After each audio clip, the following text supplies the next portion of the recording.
Let's go! The official BSB Partner Series. This is FAB-Racing. Hello, good morning, and welcome back to round 6 of the FAB-Racing Minibike British Championships from here at Cumbria Kart Circuit in Rowrah. My name is Gareth Hall, and joined, as always, by Superstock 600 rider Tristan Finocchiaro. Tristan, we had a brilliant day's racing here at Rowrah for all the first races of the weekend, and we're shaping up with 2 more races for each class through this whole Sunday. It's going to be a great day's racing. Yeah, absolutely. So this brilliant track at Rowrah hasn't disappointed us so far. All the races yesterday were really good, really exciting. We got to see the motor team for the first time have their own race and not out with the pit bike 140s, and the championship is hotting up with that one, with Jason Pugh trying to claw the points in on Simon Clowes. Equally in the GP50s, GP70s, those titles are going down to the wire as well. So plenty of exciting action yesterday and plenty more to come today. Very much so, and we thank you very much for tuning in, and we will be bringing you wall-to-wall action all throughout the day here from Cumbria Kart Circuit, very much right on the west coast of the Lake District. Very, very lovely situated circuit in the middle of absolutely nowhere. Opened in 1963 and has been run and supported by a team of very, very well dedicated volunteers, and it pioneered the racing for buttons, which was to find the next F1 star. However, this weekend, Tristan, we're here to find that next MotoGP star.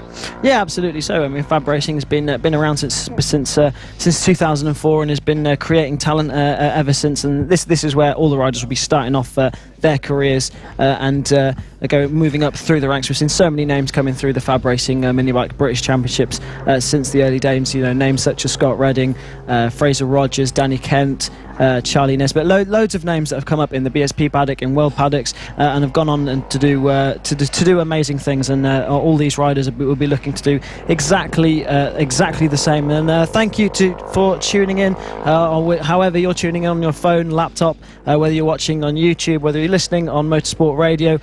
Thank you for joining in and joining us here at Rowrah for round 6 of the FAB-Racing Minibike British Championships. Plenty of exciting action to come up, and quite excited for this one, Gareth. Yeah, 18 races to sink your teeth into throughout today, and we have, as you said and alluded to earlier, we have the moto teams, and they have their own race for the first time this season, due to the Extreme 200s going in with the pit bike 140. So the moto team race was very exciting yesterday. We saw for the first time this season the ability for the entire moto team grid to really battle with each other, and when they didn't have that distraction of the pit bikes coming past them, it really opened up a really fascinating race. Yeah, absolutely so, and it was really good for us to be able to focus on the moto team for one whole race long, because obviously when they're out with the pit bike 140s, we focus on the 140s and we focus on the moto team, and we sort of give split focus to each of them, but to be able to just focus on the moto team and just watch that was really exciting, and I'm sure they would be happy with having a race on their own without having to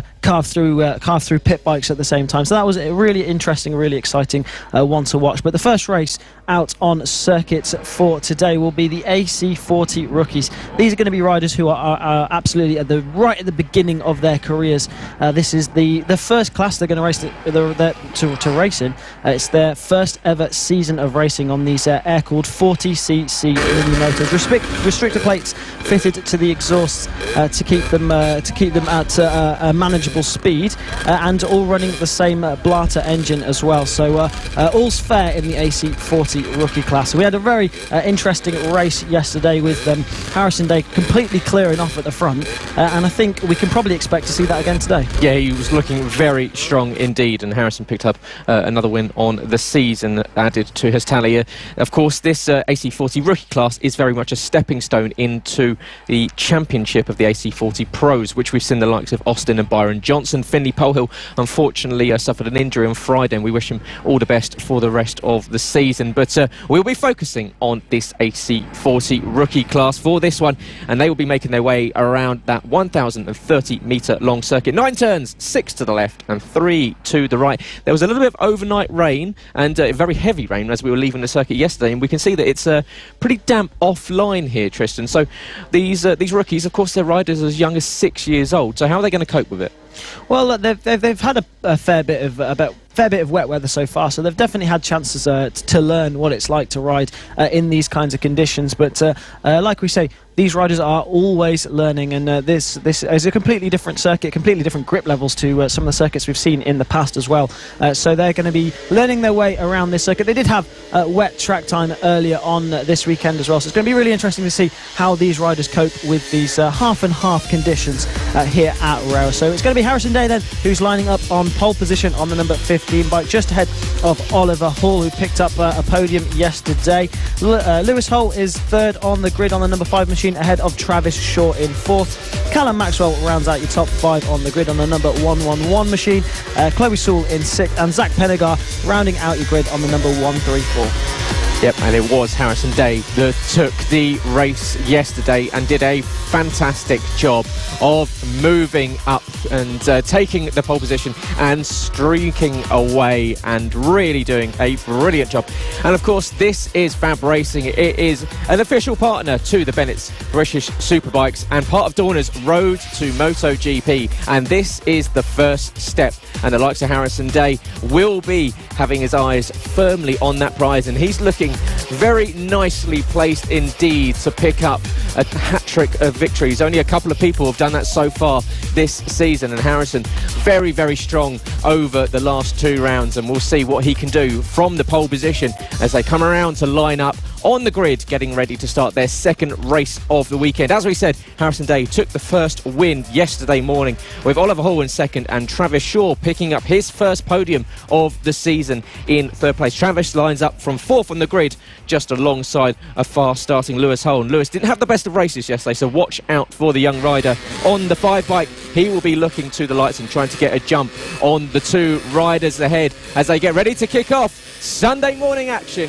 here from Rowrah. Lights on, lights off. It's a good start from the poleman as up into the lead goes Harrison Day. Oliver Hall staying with him very nicely as they make their way through the chicane for the first time. But already you can see Harrison Day with a nice exit out of the chicane and just broke a little bit of a gap between himself and Oliver Hall. Behind, we've got that gap between Travis Shaw, who's made his way up past Lewis Hull once again into third position.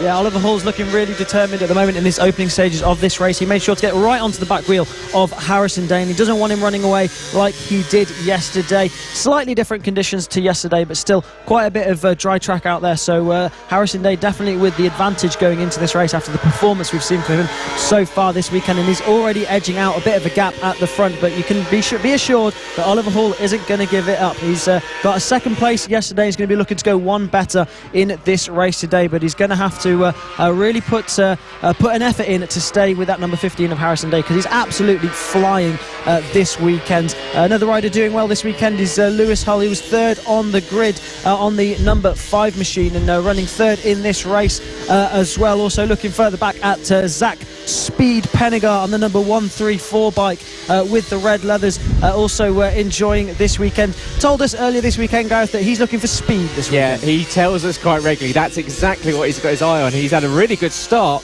and he's made his way up from 7th into 5th and just ahead of Chloe Sewell, who's sporting those new leathers this weekend, and she's looking at picking up her best result of the season. She equalled it yesterday with 6th place, and she'll be looking at closing in and passing Zach Pennegar, who's done a brilliant job. Great run off the line for Zach to get up past both Zach Pennegar and Callum Maxwell, but you can see those two battling over the final positions on the circuit. Harrison Day, however, at the front is already starting to break a gap, 1.475 of a second over Oliver Hall in second position. Travis Shaw 3 seconds back from them. So Harrison really showing us that he seems to have the edge on everyone else here this weekend. Yeah, absolutely. So he's completely determined this weekend. He's picked up a win and pole position so far. Obviously 2 races to go, including this one, and he's going to be looking to pick up another win as Chloe Sewell makes a move on Zach Pennegar for 6th position. So these two battling it out further back. Of course, all the riders in this category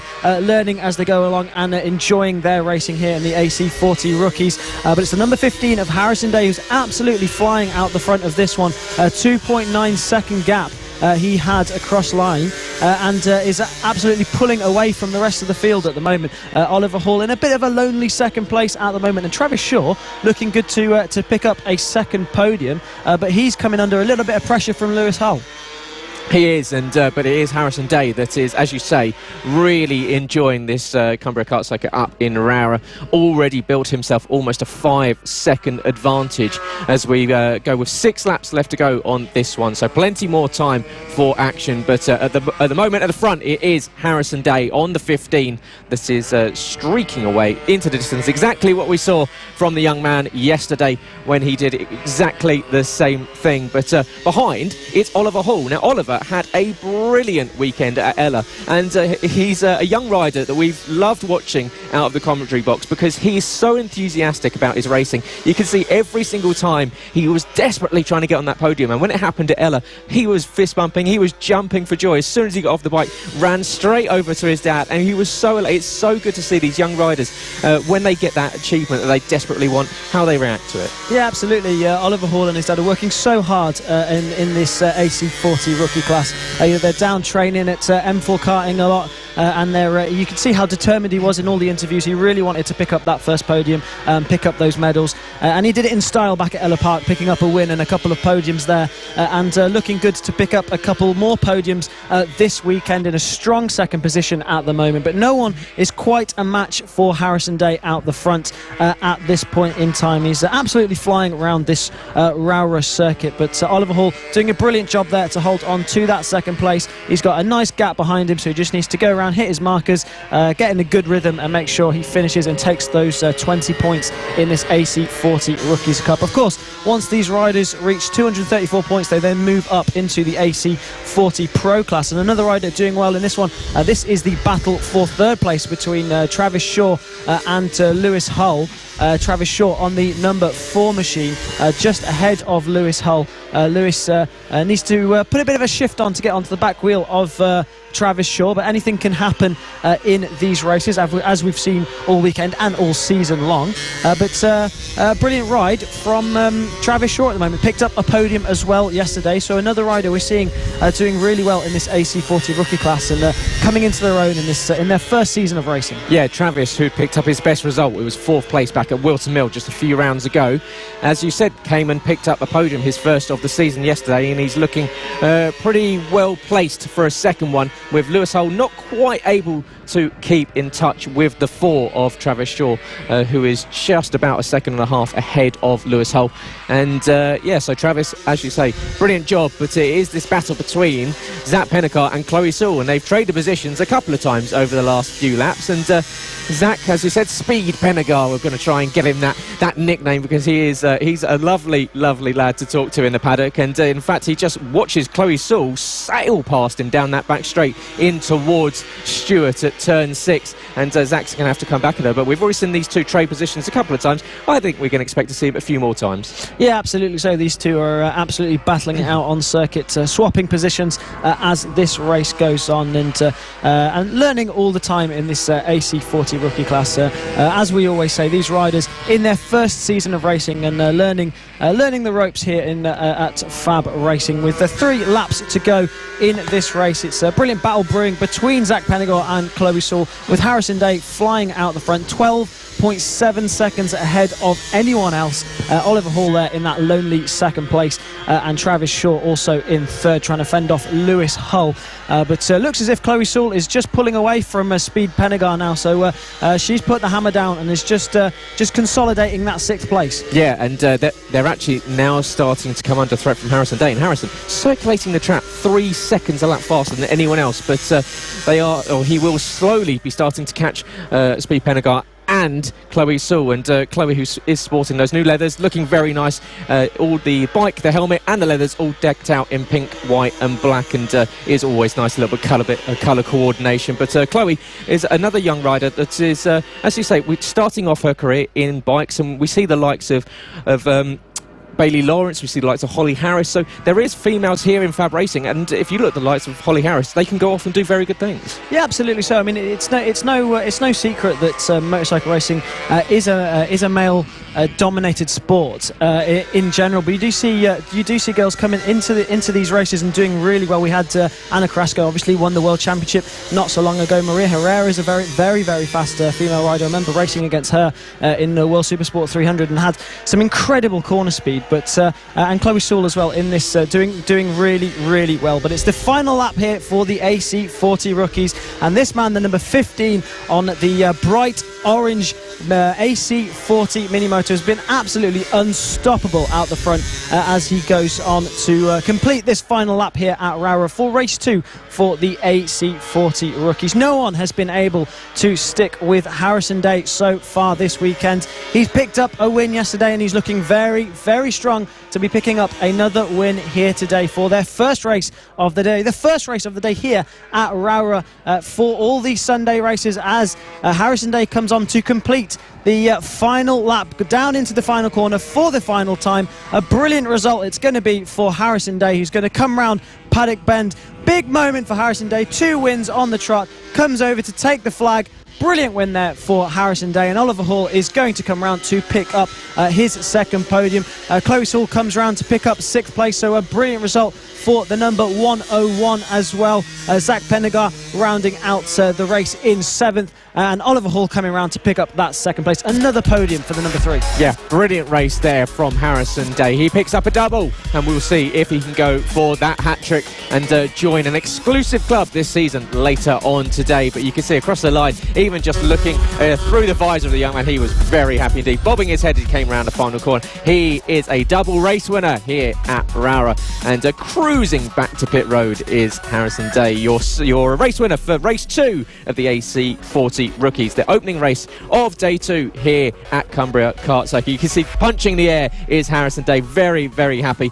And well, he won at a canter, 17.3 seconds, and he is seemingly very much enjoying this circuit. We'll see if Harrison can continue this form as we go into the likes of Red Lodge and Handau later on in this season. You can see Harrison absolutely elated with that performance there, and he was doing a brilliant job of just pulling away lap for lap.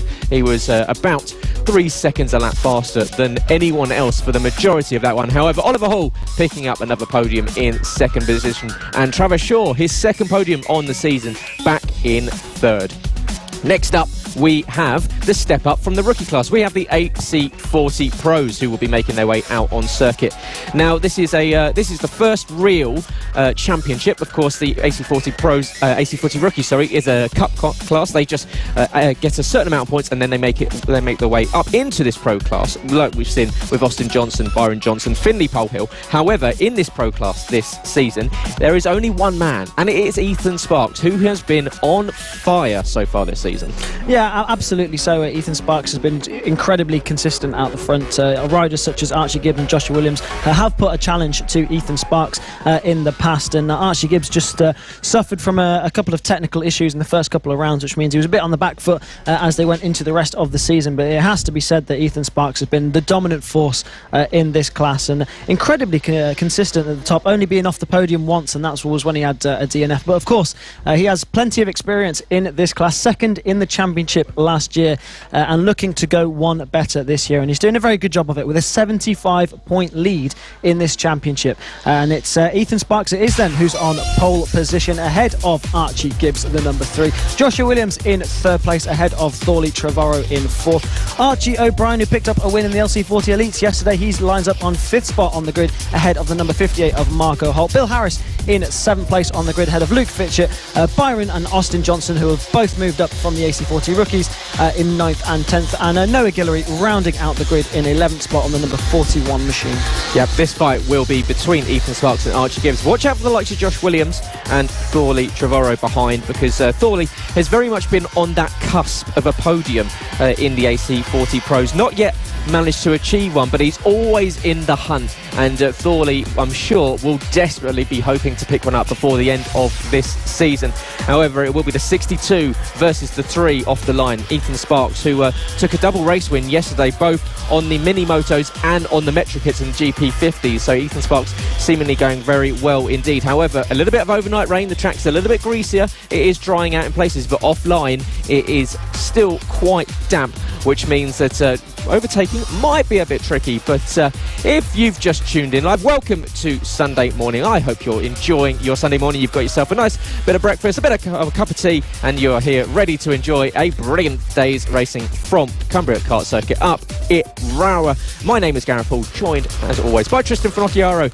and make sure you do all the good stuff on the socials, liking, sharing, subscribing, and get ready for a brilliant AC40 Pro class as they all filter into their grid slots, getting ready to look to the lights to get their second race of the weekend underway here at Rowrah. Lights on.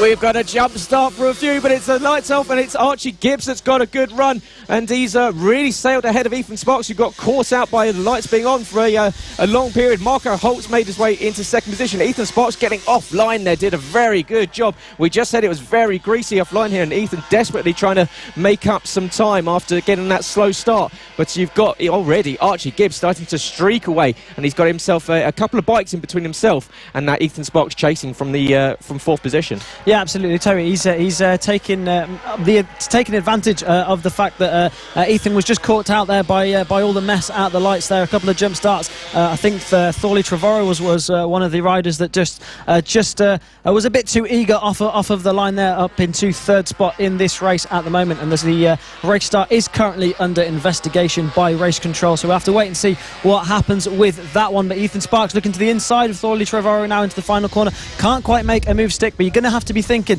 the number 62 of Ethan Sparks is going to be want to be doing all he can to try and get through on Thorley Trevorrow and Marco Holt to try and see if he can go and catch Archie Gibbs out the front of this race, because Archie Gibbs is pulling away now, and he knows that Ethan Sparks, he knows that he's ahead of Ethan Sparks, and he's just trying to put the hammer down, as we saw how fast Ethan was yesterday. Yeah, and you would have noticed that Archie Gibbs just had a quick glance behind and saw just how much of a gap he's got himself between the battle for second, which is now Thorley Trevorrow and Marco Holt, who just shuts the door on Thorley, and Ethan Sparks, who's not quite able to get a run on either of these bikes ahead. But you've got to think, if you're Ethan Sparks, he is just playing it cool. Don't make any silly moves offline or sending it and coming into contact, because he just wants to be picking up points. He's got a huge gap in the championship. He extended it to 75 points overnight, so Ethan Sparks will definitely be looking at just being consistent and just making these moves as and when they come to him, rather than forcing it. And of course that is the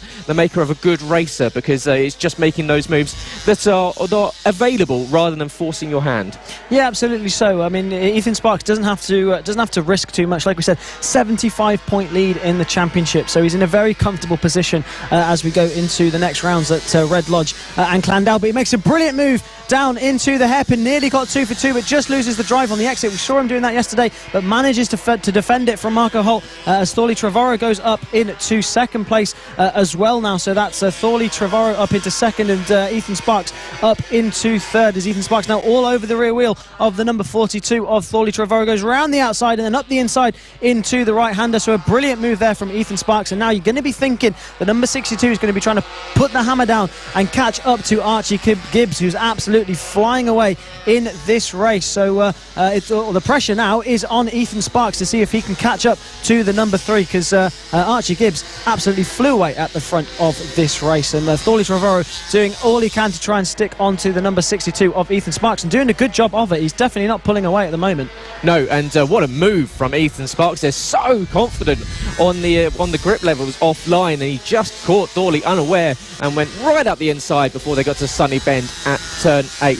But we know that a few riders are under investigation for a jump start, so we will keep you up to date with any post-race penalties if they become apparent. But behind, Marco Holt is now falling off the back of Thorley Trevorrow, and he's now coming under threat from Josh Williams. Josh Williams, who's been there or thereabouts, but maybe not had that pace that we saw earlier from him in the season. Yeah, absolutely so. I mean, Josh Williams, a rider we saw consistently battling for the win earlier on in the season, and was a real championship threat to Ethan Sparks at the beginning of it. But we just had word that Thorley Trevorrow has got a 3-second time penalty in this race for that jump start earlier on. So he's currently in third place on track, but that'll put him down a little bit further down the order with a 3-second time penalty for the number 42 of Thorley Trevorrow. So Ethan Sparks doesn't have to worry too much about Thorley, because unless Thorley can get ahead of Sparks and pull away by 3 seconds, the number 42, then Ethan Sparks will still be able to catch one on him. Yeah, and we will see if Ethan can start to stretch his legs. But yeah, as you say, Thorley very much still staying with him and just following Ethan's line, which might be a smart thing to do, because we've seen that Ethan took race 1, and it's a smart move, just staying with his tracks and follow where that race line in. And there is confirmation there is a 3-second penalty for Trevorrow there, and Thorley for that jump start off the line. And that's one of the riders down to the side, and I believe that's Austin Johnson, one of the recent promotees from the rookie class, and he is currently frustrated. You can see it's so frustrating for these young riders when the bike just stops working from underneath them. He was running very nicely, battling with his brother Byron Johnson over 6th and 7th position, and in that fight with Luke Fitzgerald and Austin Johnson, unfortunately ending this one early. Yeah, you can see the frustration there. These riders really want to get these results, especially for a rider like Austin Johnson, who's just moved into the AC40 Pro Class. He wants to be proving that he can get the results here, as Joshua Williams has a little look at Marco Holt, can't quite make a move stick there. But yeah, it's really frustrating for these younger riders when things don't go to plan. But it's something they're going to have to learn as well, because it does happen in racing. It is a thing that happens quite regularly. So it's something they're going to have to be getting used to. And it's good to see now that the number 27, Austin Johnson, is restarting into this race, and is going to need to keep a cool head and pick up some points in this AC40 Pro category. Of course, learning all the time are these riders, especially in their first season of racing, like Austin and Byron Johnson are. But it's this battle at the moment as well now between Marco Holt and Joshua Williams, hotting up really nicely. This is the battle for 4th place. Marco Holt on the number 58 machine, just ahead of Joshua Williams. But this could potentially be a battle for the podium with that penalty for Thorley Trevorrow. Yeah, Marco Holt just needs to get a little bit of a move on if he is to reel in Thorley, because Thorley very much going with Ethan Sparks, and of course Archie Gibbs still leading this one, and after getting the jump off the line, Archie's really started to disappear off into the distance, and Ethan Sparks hasn't really managed to reel him in too much yet. So Archie Gibbs in the 3 will be looking for his 4th win on the season. However, Marco Holt will desperately be holding on to position, because he's had a good run in the championship so far, a couple of podiums, a couple of good results for Marco Holt, and we will see his dad out in the senior mini motos later on in the morning, as we've got a bit of a dad's race involved in the senior class as well, so watch out for that one. That was great fun yesterday. However, with 2 laps left to go, it is Archie Gibbs leading from Ethan Sparks and Thorley Trevorrow in 3rd position. Marco Holt is now 4.5 seconds behind Thorley now, so Thorley's penalty might just cost him. We will see. It's going to get close. He's got to build about 0.8 of a second's gap over the final lap and a half if he is to hold onto, as we were talking about just before the race started, his first podium of the season. But the number 3 of Archie Gibbs leading this one, and he's doing a brilliant job of holding on to it with a bit of a gap between himself and Ethan Sparks. He's built it out to 8.5 seconds, so Ethan getting involved in that battle early on really cost him the time, but Archie has just got his head down and got on with this race and done a brilliant job of it. Yeah, absolutely. So we haven't really been able to talk about Archie Gibbs so much in this race, because he's been able to just fly away at the front, but he's done an absolutely brilliant job on that number 3 machine. It's the final lap for him, and he's led from start to finish, took the whole shot with that unfortunate start for Ethan Sparks, and then just flew away at the front. And even when Ethan Sparks did get past the riders in front, he wasn't able to match the pace of Archie Gibbs out the front. That's Austin Johnson then on the number 27, who's still out of this race. He's out of this race for the 2nd time, but it's Archie Gibbs that takes the flag and takes the 2nd win of the weekend for the AC40 Pros. Brilliant win for Archie Gibbs. 8-second gap he had over Ethan Sparks, who comes across the line to pick up 2nd place, and that was a 10-second gap it was between Archie Gibbs and Ethan Sparks. Thorley Trevorrow takes 3rd. We'll have to keep an eye on that with his 3-second time penalty, but I think he's safe in that one, so that will be 3rd for Thorley Trevorrow. Marco Holt in 4th, Joshua Williams in 5th, and Archie O'Brien in 6th place. But this battle also brewing further back between Byron Johnson and Luke Fitcher. Would be a brilliant result for Byron Johnson if he can keep hold on to this one ahead of Luke Fitcher. He's going to pick up 7th place, comes to the line and does cross the line in 7th place. So a brilliant result there for Byron Johnson, rookie in this class, only his second weekend in the AC40 Pro category. Yeah, definitely Byron and Austin, both two riders to watch out for in the future. They make their way up pretty quickly throughout the Cup competition in the rookies, but that is the man that is going to be the happiest leaving round 2, lifting the front tyre as he pops a tiny wheelie heading off into pit road, and that is Archie Gibbs. Picks up his 4th win on the season, and he takes a stranglehold second in the championship, with Ethan Sparks unable to make it 2 from 2. A 10-second advantage there for Archie across the line. He really dominated this one. He'll be going back into the paddock, I'm sure. A very, very happy young man. Thorley, well, he picks up his first podium of the season, so congratulations to Thorley. Even with that 3-second time penalty for a jump start, he managed to stay with Ethan Sparks and keeps ahead of Marco Holt. So what a result there from Thorley. I said before the race that he'd been there or thereabouts, and he just did it, just did enough to hold on to that 3rd podium, and that will mean a lot to him. Yeah, absolutely so. He'll have been working hard for that first podium all season long, and now he's got that one under his belt. He's going to be looking to get that one done again. But moving from the small bikes up to the pit bike 140s, a class that we see always brings some exciting racing. But Jamie King this weekend looking to reel in that championship lead with no Charlie Nesbitt here this weekend. It's only 4 points between them now, so Jamie King just needs to finish this race to take that championship lead. He does, and it was a big race yesterday with Jamie King needing to just hold his nerve, and he did just that. Picked up enough points to get within very much touching distance of Charlie Nesbitt, who are unable to join us this weekend up here in Cumbria. And so Jamie King, watch out for the 76. He will be once again trying to build out a bit of a gap. And however, yesterday it was Taylor Lawrence who had a brilliant race, and not only he picked up his first podium back at Ella Park 2 weeks ago, and he went and made it a double better, and he went up from 3rd in Ella all the way up to the race win in this one, and just shot off into the lead and disappeared, and no one could really catch him. The only person that was ahead of him on circuit is Ryan Hitchcock, who is on the Extreme 200s, which up against the pit bike 140s is a little bit unfair. He has that pace advantage, and Ryan Hitchcock, as we talked about yesterday, if you saw all the action, if not, of course you can watch it all on YouTube and FAB-Racing's Facebook page. But Ryan was enjoying himself out there, popping some wheelies, sliding it around the circuit, and just getting some practice for the British Talent Cup. Yeah, absolutely. So only 2 riders in the Extreme 200s here this weekend, and Ryan Hitchcock on that pole position on the Extreme 200 bike. Taylor Lawrence, pole position for the pit bike 140s, but second on the grid ahead of Rossi Banu, junior supersport rider. Jamie King, who's looking for that championship lead, in 4th on the grid ahead of Callum Beach and Darren Anderson. Reece Peacock in 7th on the grid ahead of Jack Andrews in 8th. The number 7 of Howard Taylor, second in the Extreme 200s, but 9th on the grid, just ahead of Sean Whittaker, who rounds out the top 10. Matthew Lindley will line up in 11th on the grid, ahead of William Birkin, who won't be racing this weekend after picking up a injury yesterday. Ben O'Keefe 13th on the grid, ahead of Aston Dean. Roger Muntz rounding out the top 15. Elliot Crosby will line up in 16th place on the grid, ahead of Harrison O'Keefe.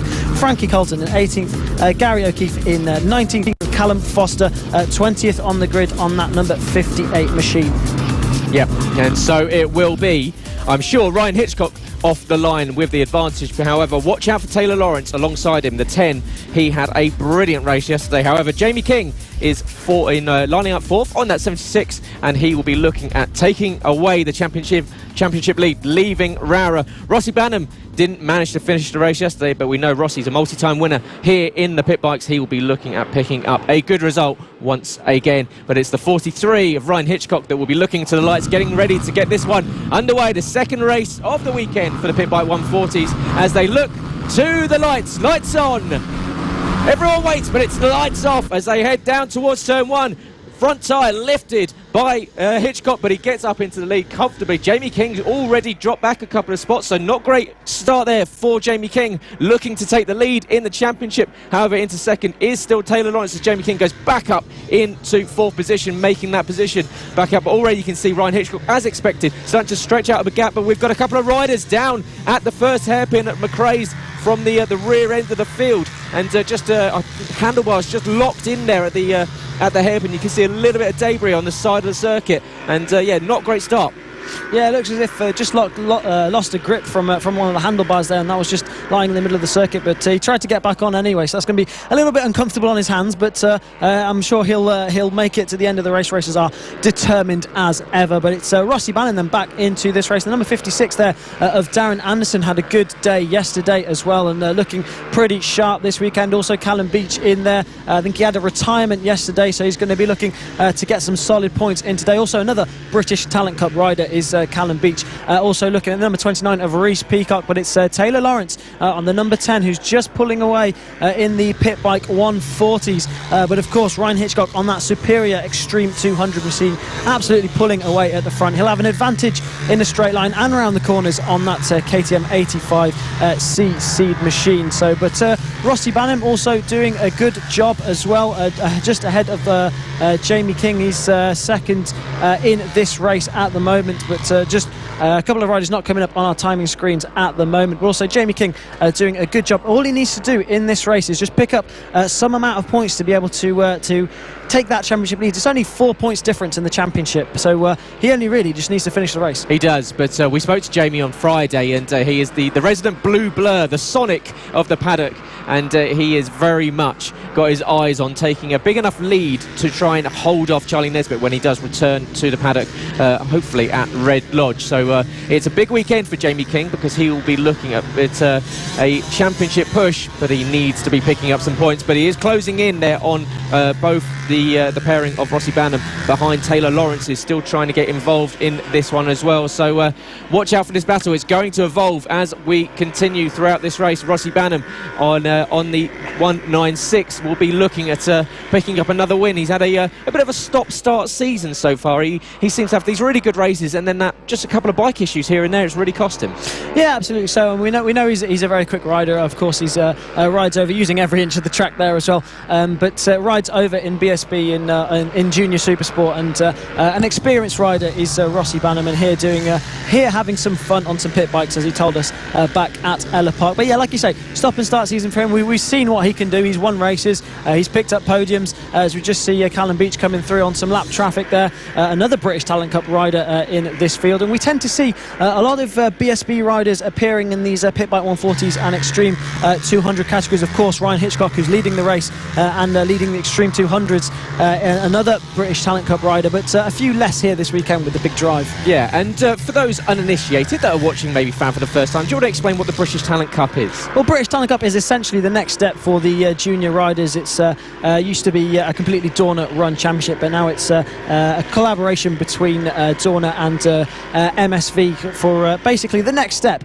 for all these young riders, and it gives them the opportunity to project their careers up into MotoGP. It's part of Dorna's Road to MotoGP scheme, and there's an opportunity for them at the end, if they win that or do very well in the British Talent Cup, to ride over in the Junior World Championship for the British Talent team as well. So that's always brilliant to see, and Ryan Hitchcock is one of those riders riding in the British Talent Cup who's going to be looking to try and progress his career onto the world stage. And doing a good job of it, coming back and getting those laps in here at FAB-Racing. And thank you very much for tuning in, whether you're watching at home, you're in the paddock, or of course you're on the go watching on motorsport.radio and you're listening to the radio show. Of course, you could have listened to Dan Marr in the morning this morning, and then you've tuned in to all of the FAB-Racing content throughout the rest of the day. And we've got a brilliant day's racing. It's round 6 of the FAB-Racing Mini Bike British Championships here from West Cumbria, or Cumbria Kart Circuit in West Cumbria, all the way up in the Lake District. So a beautiful part of the world if you do get to come up and visit. And the battle for the lead is very much going down between the number 10 of Taylor Lawrence and the 196 of Rossi Bannon. Jamie King on the 76 has fallen off the back of Rossi Bannon a little bit, but as we said,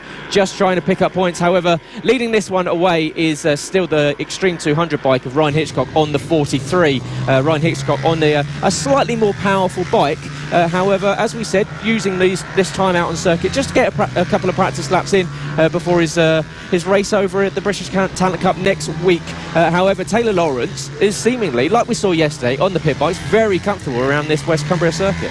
Yeah, absolutely so. I mean, it's a circuit that all these riders said they've enjoyed as well, and the likes of Jamie King says, it's definitely worth the trip, this circuit.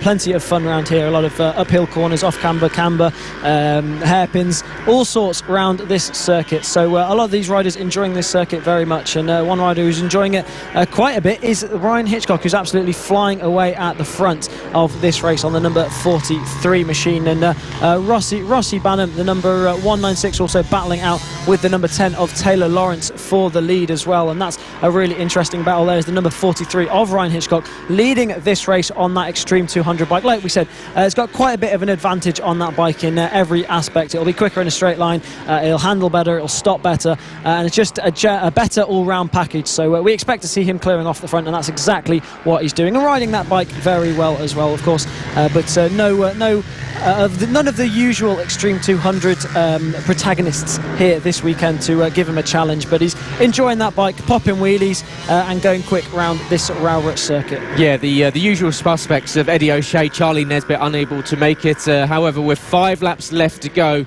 it's looking as though once again that Ryan Hitchcock will not only be taking a second win on the weekend, which you'd expect on that Extreme 200, but starting to get himself involved in the conversation for Extreme 200 Championship as he tries to pop a wheelie down the back straight there, just having a quick glance over to work out where the cameras are. He knows he's on screen, and he knows that he wants to get involved in showing off his talents on 2 wheels and on 1 wheel. And Ryan Hitchcock has been putting on a real show for everyone this weekend here at Rowrah, and he's out there, as we said, just getting the laps in and doing a brilliant job, just cutting through the field. And when you're on a quicker bike and you find yourself coming up to a lot of lap traffic, and we've seen it from the likes of Charlie Nesbitt and Eddie O'Shea so far this season, it's as much getting through the traffic cleanly and calmly as it is being fast on your own, really. Yeah, absolutely so. I mean, we've seen them the ability for riders to be able to carve through lap traffic has won and lost riders racing all throughout the season, and one rider we saw was really good at that was Charlie Nesbitt, you can see, but Ryan Hitchcock doing it on 1 wheel as well. So multi-talented is the number 43 of Ryan Hitchcock, and if he takes anything from this weekend, it's definitely going to be wheelie practice, because he's wheeling his way around every lap of this Rowrah kart circuit, but he knows he's got the advantage, and no one's really going to be going and catching him. But the battle for the pit bike 140s is really brewing as well between Taylor Lawrence and Rossi Banham, just 0.7 of a second between them. So Rossi Banham really putting a charge on to try and catch the number 10 of Taylor Lawrence, and he's going to be trying to take that win in the pit bike 140 race as well. Yeah, Rossi Banham will be desperately trying to hold on to this one, because we know that he will be wanting to pick up a win and just get back into the pace, because you can see him closing in on Taylor Lawrence. He's getting close with 3 laps left to go. Rossi Banham will desperately want this one, and he cuts inside. Is that bike issue there for the rider as he goes past? So Taylor Lawrence, perhaps, was that just missing a gear? He seemed to be kicking around until Rossi just misses. In fact, he's going to have a look behind. Is he going to let him back pass? He wants to fight, it seems. Yeah, it looks as if Rossi's bored now. He's put in all that work to catch him up, was looking forward to a battle, but unfortunately it looks as if something just went wrong there for Taylor Lawrence. We're going to have to wait and see if that was just a one corner thing, if he missed a gear or something, or if that's a bike issue, because he seemed to drop back quite a bit. So I expect that's probably something up with the number 10 machine under Taylor Lawrence. So a battle for the win. Yeah, that's Taylor Lawrence at the side of the circuit then, and he's signalling that there's something definitely wrong with that pit bike 140 machine. So really unlucky for the number 10 of Taylor Lawrence. He was looking good to be in a battle with Rossi Banham for the win, and we've just been robbed of another battle for the win in this pit bike 140 class. Yeah, a shame, but Taylor Lawrence, he's picked up a really good win yesterday, and however it won't be around this time. However, Jamie King will be very happy with that, I'm sure, as he gets promoted up into second place in class, as Ryan Hitchcock pulls a wheelie down the back straight as they go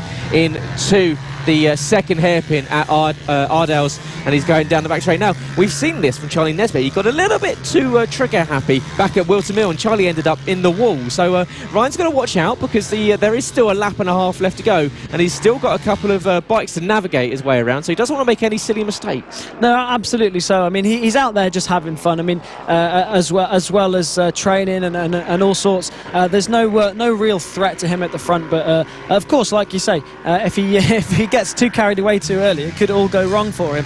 But I think his main focus in this Extreme 200 race, with only one other Extreme 200 bike out there, is just to get some training in, have some fun, and practice his wheelies as well. So when he gets some good results over in British Talent Cup, he'll know how to celebrate. But it's the final lap of the race for these Extreme 200s and pit bike 140s, and Ryan Hitchcock is already celebrating his victory, and he's going to be taking the lead in this championship as well with this race win. So Ryan Hitchcock not very close to Charlie Nesbitt in the championship, and with no Charlie Nesbitt here, Ryan Hitchcock, who's dominated this race, will take that championship lead, celebrating all around this circuit. He's pretty much been celebrating since he got off the line on one wheel, and pretty much has done most of this circuit on the rear wheel, and is conserving that front tyre very well on that number 43 machine. As he wheelies his way into the final corner, it's going to be Ryan Hitchcock, the number 43, that takes the win for race 2 for the pit bike 140 and Extreme 200s.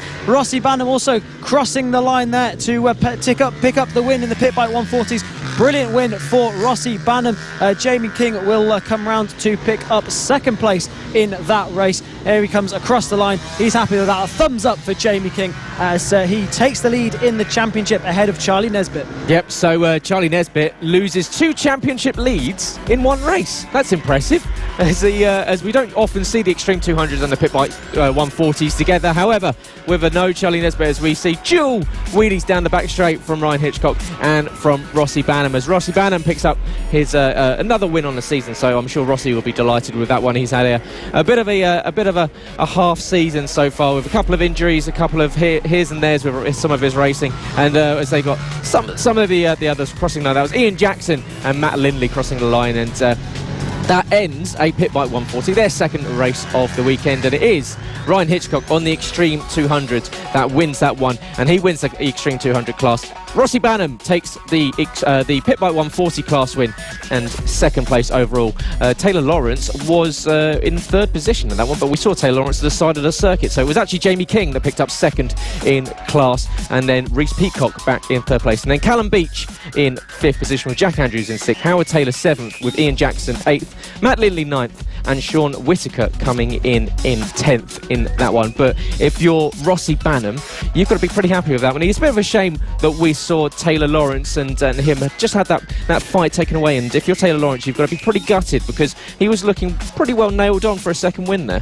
Yeah, absolutely so, and you can see Rossi Banham looked a little bit gutted as well. As soon as he got past Taylor Lawrence, he was looking behind him. He was expecting to have a little bit of a battle between him and Taylor Lawrence, and I'm sure that would be something he was going to be looking forward to, because he says he is here to have some fun, get some training in, and pick up race wins at the same time, and that's exactly what he's done in that one. And really unfortunate, like I say, for the number 10 of Taylor Lawrence, because that could have been another 25 points for the championship for Taylor Lawrence, the man currently 5th place in the championship in the pit bike 140s. But moving from riders who have returned to FAB-Racing like Rossi Banham, these next up are going to be the riders who are looking to make their step into the British Superbike classes and beyond, the MKGP 50s. This is the first taste that the junior riders are going to have at gearbox bike racing, on these 50cc Metra kits, and they do a great job of it, and a brilliant battle as well brewing for the championship in this race between Ethan Sparks and Ronnie Harris. It was Ethan Sparks that took a commanding victory yesterday, so you're going to be thinking that Ronnie Harris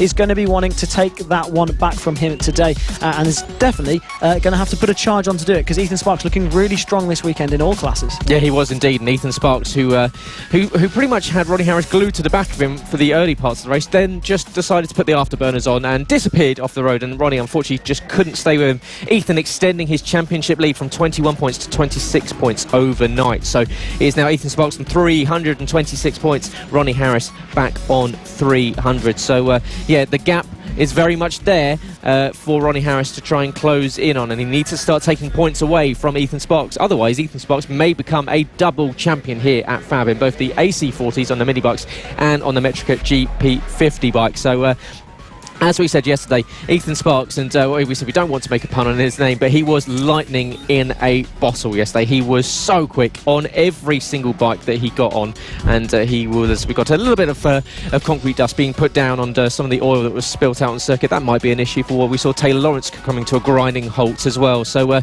we will have to find out from Taylor what the issue was, because he was, of course, on course to be picking up another good result in the pit bike 140s. However, I'm sure all these riders that are coming out on the MKGP 50s will be pretty happy that concrete dust is going down, because although it's not only greasy offline, but also a little bit oily as well, so probably not the best conditions to be taking one of these mini super bikes around the circuit. No, absolutely. So it's not really something you want to be riding over at all, is it? But thankfully it's a little bit offline there at the hairpin, but you're going to be thinking on that first lap when they're all going to be trying to make up those positions, the riders will be all over the place, so it's important to make sure they're not sliding around on the oil, and it's definitely not something they're going to be wanting to be doing. But like we said, thankfully it is slightly offline, so it shouldn't affect these guys too much, but of course it needs to be safe for them to be able to ride around. It does, and we thank the marshals, who are doing a brilliant job so far of making sure that everything runs cleanly throughout the day, and of course a big thank you to all the likes of the paramedics and the race directors that have kept everything going very nicely. But filtering into position comes your pole sitter, Ethan Sparks, and then championship rival. Then the 66 is Ronnie Harris, but it is Ethan Sparks and Ronnie Harris on row 1 in first and second. Ollie Horner in third position, just coming into position now. And he will have Cam Sewell, who was very, very good, unfortunately retired from race 1, and Cam Sewell will be in fourth position, with Blake Wilson, yesterday's third place finisher, in fifth, with Charlie Huntingford in sixth. Sam Munson in 7th position on the 77, with the 61 of Harrison McKay, who had a bike issue yesterday, in 8th. Philip Sorowiak in 9th, with Clayton Edmonds back in 10th. Then we've got Jacob Stevenson on the 67 and Casey Sperry in the 20. And then on the final row of the grid, we have Harry Payne and Ollie Sims. Yeah, it's a packed grid here for the MKGP 50s, and a brilliant job done by Dan there to weave his way through those MKGP 50 bikes as they get underway for their warm-up lap here for race 2 for the MKGP 50s. And loads of names in this race that we've seen on the podiums, but it's been those two at the front, Ethan Sparks and Ronnie Harris, that have dominated and been so consistent in this championship. But we've seen plenty of names make their way onto the podiums and battling for podium positions. Plenty of riders also looking for their first podiums of the year. Riders such as Cameron Sewell will be looking to pick up a podium. Ollie Horner has had a couple, he'll be looking to do that as well. Blake Wilson had a couple back at Ella Park, he'll also be looking to get up onto that podium.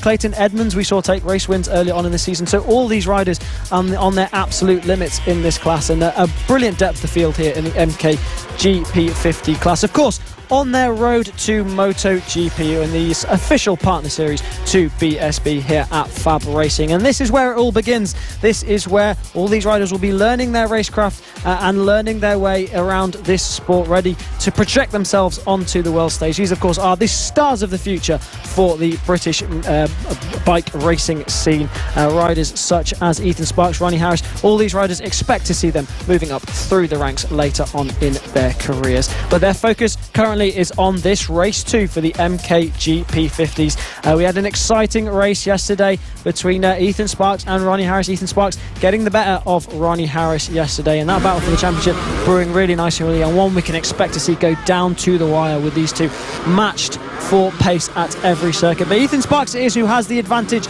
this weekend. He'll look to the lights for race 2 for the MKGP 50s. They look to the lights are on, and the lights will be going off very shortly, and that's a good start there from Ollie Horner, who got a good launch off of the line, just looks up to the inside of Ronnie Harris, can't quite make a move stick, but a brilliant start from Ethan Sparks, who's managed to already stretch a lead out at the front. They're all side by side as they come through the chicane for the first time down into the hairpin. That's where the oil is. Hopefully they'll all be able to stay away from that patch of oil as Harrison McKay makes up a position there. You can see bikes everywhere in the background there. Blake Wilson also fending off Cameron Sewell there, so Cameron Sewell just dropping through the order slightly from that 4th place on the grid. Blake Wilson coming up from 5th place on the grid. But Ethan Sparks, look at Ethan, he's flying away at the front, already got a gap ahead of Ronnie Harris, and Ronnie Harris with a little bit of breathing space as well. Yeah, that was a brilliant start, as we saw in the earlier in the weekend at the Saturday races with Ethan Sparks. He just has a brilliant launch off the line, and he's done it. Once again, Ronnie Harris is going to have to go with him. And behind, off the line, Felix Sorowiak had a brilliant start. Unfortunately, just got squeezed onto the curb by Clayton Edmonds and had to drop off the throttle. But across the line, Ethan Sparks leads away from Ronnie Harris already. Lap 1 has gained him a 1.3 second advantage. Ollie Horner is in third with Blake Wilson in fourth, and he managed to jump Cam Sewell. And Cam, who had a very, very good Friday, and he was only really the only rider that went out and braved it in the very, very wet conditions, and it seemed to have helped him in good stead for Saturday in qualifying. But he just needs to be picking up his best result of the season. So far, his best result is 6th, so he's bettering that at the moment in 5th position. However, he's got Harrison McKay, and you've got to think with Harrison, who had that issue yesterday with the brakes, he's definitely going to be wanting to pick up some points after a disappointing race 1. Yeah, scary accident there from Harrison McKay yesterday. Crashed out at the left-hander on the far end of the circuit on the penultimate corner, and then got back on the bikes, but back onto the bike. But unfortunately, then a brake failure into the next corner saw him barrelling off into the tyre wall. So we're really unfortunate there for Harrison McKay, but hopefully that won't have affected his head too much, and he'll be able to put the hammer down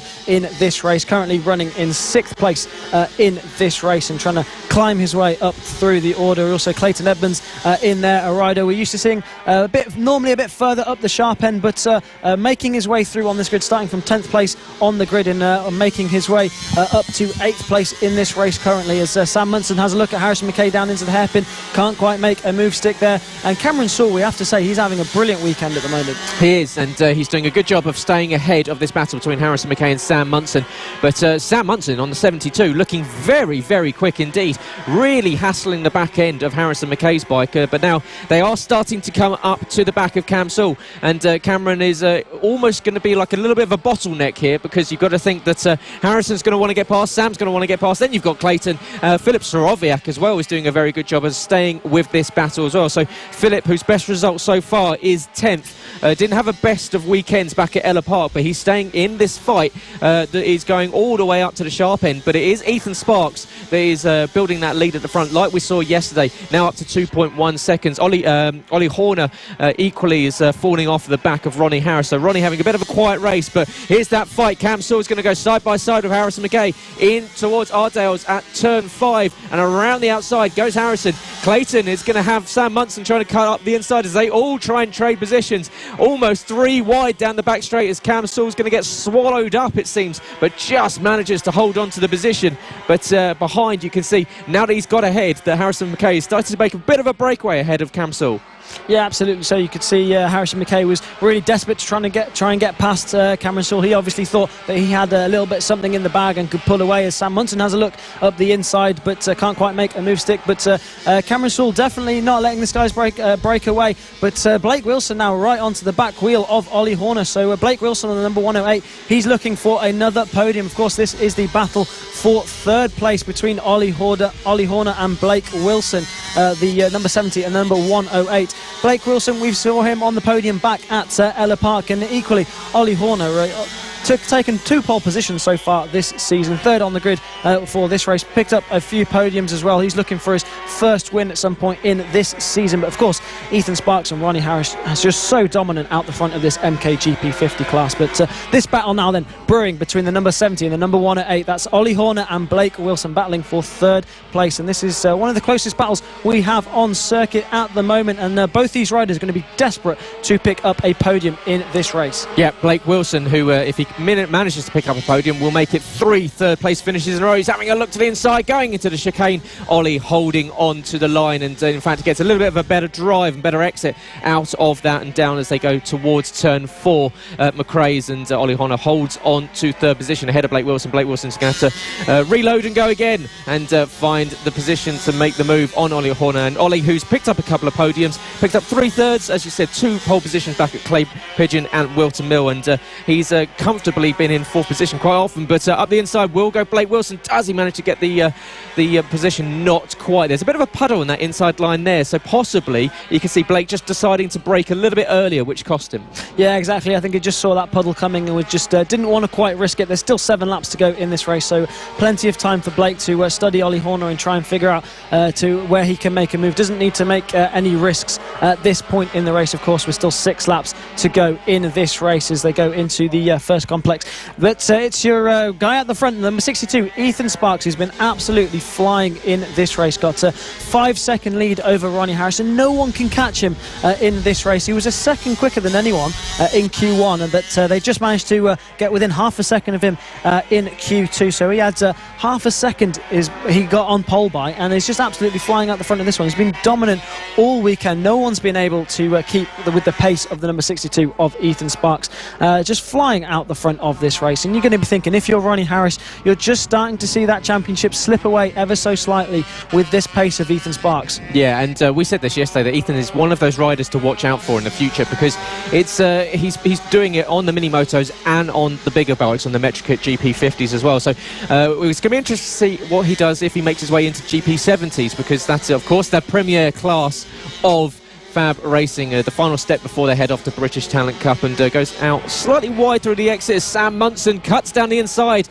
of Harrison McKay, the 72, back up into, or makes his way back up past, as behind you can see that's Filip Sorowiak, that's actually now got himself right up in the battle, because he's got past Clayton Edmonds and started to build a bit of a gap. So Filip Sorowiak, he's going to get a really good run. Can he get two positions in one? Sam Munson's getting bumped around, but Filip Sorowiak down the inside of Sam Munson. Can Sam get a run out? You can see not happy. Sam Munson, arm up in the air. It looks as though he wasn't particularly happy with the 61 of Harrison McKay. Yeah, I think the 72 of Sam Munson just had a little missed a gear or something coming out of that corner, because he just came out with no drive. Seemed to be fiddling with the gear lever there, so perhaps just in the wrong gear coming out of that corner, and that gave Harrison McKay the drive to be able to come through on him. And then Filip Sorowiak just took advantage of those two bashing elbows and managed to get himself ahead of Sam Munson as well. So this battle's brewing up really nicely between these three, swapping positions, and a bit of bar bashing going on in this race. But Filip Sorowiak has done really well to climb up through the order in this one. He started from 9th on the grid, and he's just was towards the back of this group, but he's just carved his way through this group, and now looking at the back of Harrison McKay, and this is the battle for 5th place in this race. You can just see again, it just looked as if Sam Munson just lost drive out of that final corner, that hairpin there. So I don't know if it's just something that he keeps missing the gear there, or perhaps just something not quite right with that GP50 machine. He just seems to be looking down at the bike there, so perhaps some sort of problems happening there for the number 72 of Sam Munson, but still managing to stay on the back of these guys. So whatever it is there, he's riding around any issues that he has on that MKGP50 machine, as Filip Sorowiak has a little look to the inside. Would be a bit of a bold move to make a move there, but we have seen it done this weekend. Has a look at the final corner, takes a very tight line, manages to make a move stick. Will he make it stick as he comes across the line? Yes, he does. Sam Munson takes a look to the inside. Harrison McKay looking to the inside as they go into the first complex. Still 3 laps to go in this race, but these guys absolutely swapping positions and swapping paint in this race. Yeah, smart riding there from Harrison McKay. I think he knew that he ran out wide on the exit of the final corner. He knew that Sam Munson was going to get a run on him down the inside, so he just quickly covered him off before they got to turn 1 at the chicane. But Filip Sorowiak, whose current best result of the season so far is 10th, is currently found himself up in 5th position and is riding like a man possessed. He's been fighting his way through the field. He's made his way through some very, very accomplished riders like Harrison McKay, like Sam Munson, like Clayton Edmonds, and he's got himself to the head of this pack. And he can now, if he can break away, going to start to comfortably just, well, there's a bit of a gap between himself and Blake Wilson and Ollie Holland, who are still fighting it out of that 3rd place finish. But Harrison McKay, I'm sure, will be wanting to stay with Filip, but you can see the gap is already starting to extend, and Filip Sorowiak having a very good race. Here comes Sam Munson, just having a look to the inside of Harrison McKay, and not quite able to get the move done. And we have battles throughout the field. This is why I love the MKGP 50s. You cannot, you just have to look, and you have to have about 4 different pairs of eyes, because everything is happening on circuit at once, and everyone is fighting positions, everyone wants points, everyone wants to get better. Yeah, absolutely so. And this battle's brewing on really nicely as well. Further down the field between Ollie Sims and Jacob Stevenson. This is the battle for 13th place in this race. And you can just see there Ollie Sims going real defensive, trying to keep that number 67 of Jacob Stevenson behind him. He's doing all he can to keep that number 67 bike behind him. But 1 lap to go in this race then. And it's Ethan Sparks who's been absolutely dominant out the front of this one. And there he is then, your race leader and championship leader, the number 62, Ethan Sparks. Just a few more corners for Ethan to negotiate himself around half a lap for Ethan Sparks to take his 2nd win of the weekend. Can anyone stop him in this MKGP 50 championship? Absolutely flying. He really wants that title in the MKGP 50s, and Ronnie Harris will pick up 20 points as well in this one. So the battle for the championship continues in this MKGP 50 championship, but just a few more corners for the number 62 to take his second race win of the weekend. Comes through the final corner for the final time. It's going to be Ethan Sparks that takes 25 points here for the MKGP 50s. Brilliant win for the number 62 of Ethan Sparks. What a victory by a commanding lead that he had there. Ronnie Harris comes across the line to pick up 7, but that's a big moment there before the number 72 of Sam Munson just made contact with the rear wheel there of Harrison McKay, and that's allowed Clayton Edmonds to make his way through as well. Philip Sorowiak comes across in 5th, and there's Harrison McKay. Clayton Edmonds got the better of the number 72 of Sam Munson with that bit of a moment he had there. So brilliant battles all through this field, Gareth. Oh, take a breath, Tristan. What a brilliant call to the end of that one. But yeah, what a race from Ethan Sparks. Once again, he absolutely blows away the field, and he takes the race win by 8.5 seconds to Ronnie Harris and extends that lead in the championship now to 31 points. Ollie Horner managed to hold off Blake Wilson on the line by less than 1/10 of a second. I'm sure Blake will be kicking himself. Ollie will be delighted in 3rd. Philip Sorowiak, best result of the season.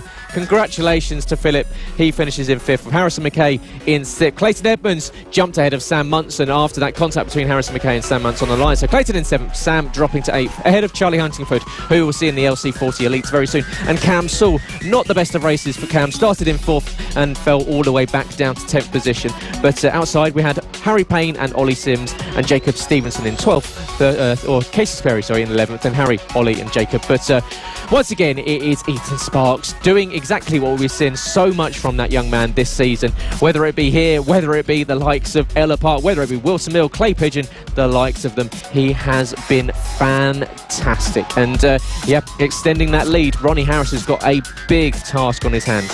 Yeah, absolutely. So he'll be extending it out to about 30 points or so with that race victory. So a brilliant victory there for Ethan Sparks, and proving how much he wants to be a double championship winner for in the 2020 FAB-Racing Mini Bike Championships. But next up, it's going to be the dads of the riders we've seen on circuit this weekend in the senior mini moto category.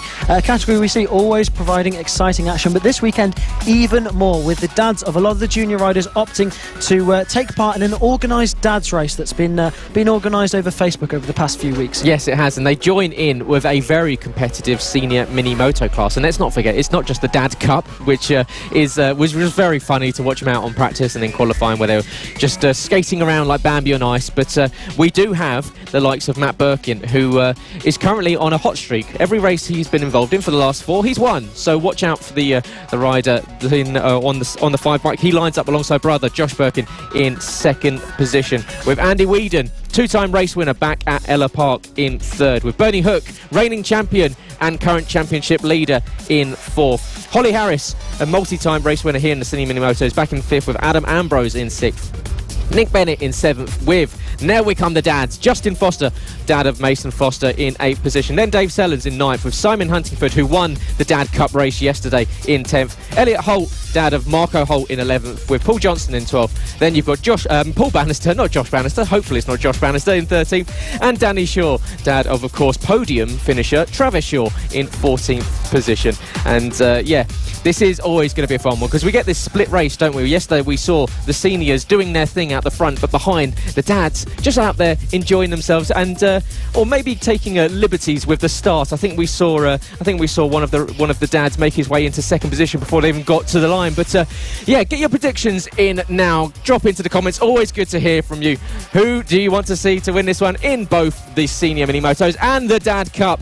Are you a family member and you're looking forward to seeing one of these dads drop in some thrills, some spills, and perhaps some slides, some falls? It's all going to happen, but it will be the Birkin brothers and Matt and Josh lining up on the front row of the grid. Watch out for Andy Whedon, he's been very good over the last few races. Bernie Hook, reigning champion and current championship leader, with a huge championship advantage in 4th place. He finished in 2nd yesterday. Holly Harrison, Adam Ambrose back in 5th position as they get ready to look to the lights. It's the Battle of the Birkins, off the line, lights on.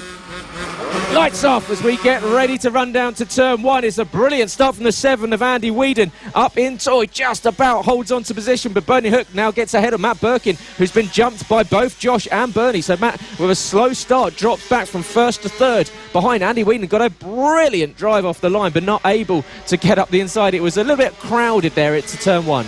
Yeah, absolutely. So, and a lot of the riders running a bit wide through the hairpin, not up onto the cement dust that's been put down after that oil spill earlier on in the day. But it's Bernie Hook then on the number 0. A brilliant start there for Bernie Hook, and he's looking to rack up points in the championship. He won't be able to win the championship this weekend, as we were saying earlier on, Gareth, but very possibly if he can rack up the points here this weekend, he might be able to take that championship win at the next round at Red Lodge. But these two Birkins that are going to be looking to stop him this weekend, as Matt Birkin has a look up the inside of Josh Birkin and just manages to make a move stick there. Will Josh Birkin be able to get a run on him as they go down into the first corner? Not quite, but Bernie Hook now looking as if he's got a little bit of breathing space, but now Matt Birkin has been freed. You're going to have to think that Matt Birkin's going to be doing all he can to get onto the back wheel of Bernie Hook, and he's already managed it in one corner right onto the back wheel of Bernie Hook. But Bernie Hook, we've just heard news that Bernie Hook has no transponder on in this race, so he won't be classified in this race. So although he leads on circuit, it's actually Matt Birkin that leads this race. Oh, faux pas from Bernie Hook, which is going to cost him, I wouldn't say too much in the championship. It might just mean that championship battle gets extended out a couple more races, but which means, as you say, Matt Birkin will be leading this one. But however, I would expect to see Matt Birkin probably send it up the inside of Bernie Hook. We know that the 5 machine is very, very quick indeed, and Matt Birkin, who has been involved with the last 4 races he's been involved with, he stood on the top step of the podium, and he will be looking at making that 5 from 5. He missed Ella Park 2 weeks ago, but he is back here, and in fact he had a look to the inside of Bernie Hook going into turn 1, and we will find out if he managed to get that move stuck. He is up alongside and into the lead, so even without Bernie Hook's transponder, Matt Birkin doesn't need to worry about staying behind him, as he has a quick large. You can see down the back straight, Bernie Hook just giving him a helping hand and just saying, hurry up Matt, I can keep going faster than this. Yeah, he's just giving Matt Birkin a bit of a push down that back straight. So we're brilliant to see these guys having fun as well. But all the dads having plenty of fun in this race as well. So looking further back as well, Simon Huntingford is currently leading that battle between the dads on the number 47 bike, and Dave Sellers also in that battle as well. But look up the inside, there goes Josh Birkin on Andy Whedon. A brilliant move through that corner. Not a move we've seen too often here at Rowrah, but one that always impresses us a little bit through that corner. But Josh Birkin then coming across the line in 3rd place in the race, but 2nd overall, because no transponder for Bernie Hook. No, but so that means that we've currently got Matt Birkin and then Josh Birkin in 2nd position. Andy Whedon and Holly Harris now getting herself involved in this party as she's starting to close in, and we often see the senior mini motos, it's they're a little bit less conservative than we see from the lights, the AC40 Pros, the LC40 Elites. They're quite happy to, like we just saw from Josh Birkin, making these moves in the corners that perhaps you weren't expected. They get their knees out, they get their elbows out, and they go out there and have a lot of fun. However, much like any adult, or anyone really, as soon as they get on the bike, they want to win. So, but they go out there and really push the limits of what these bikes can do.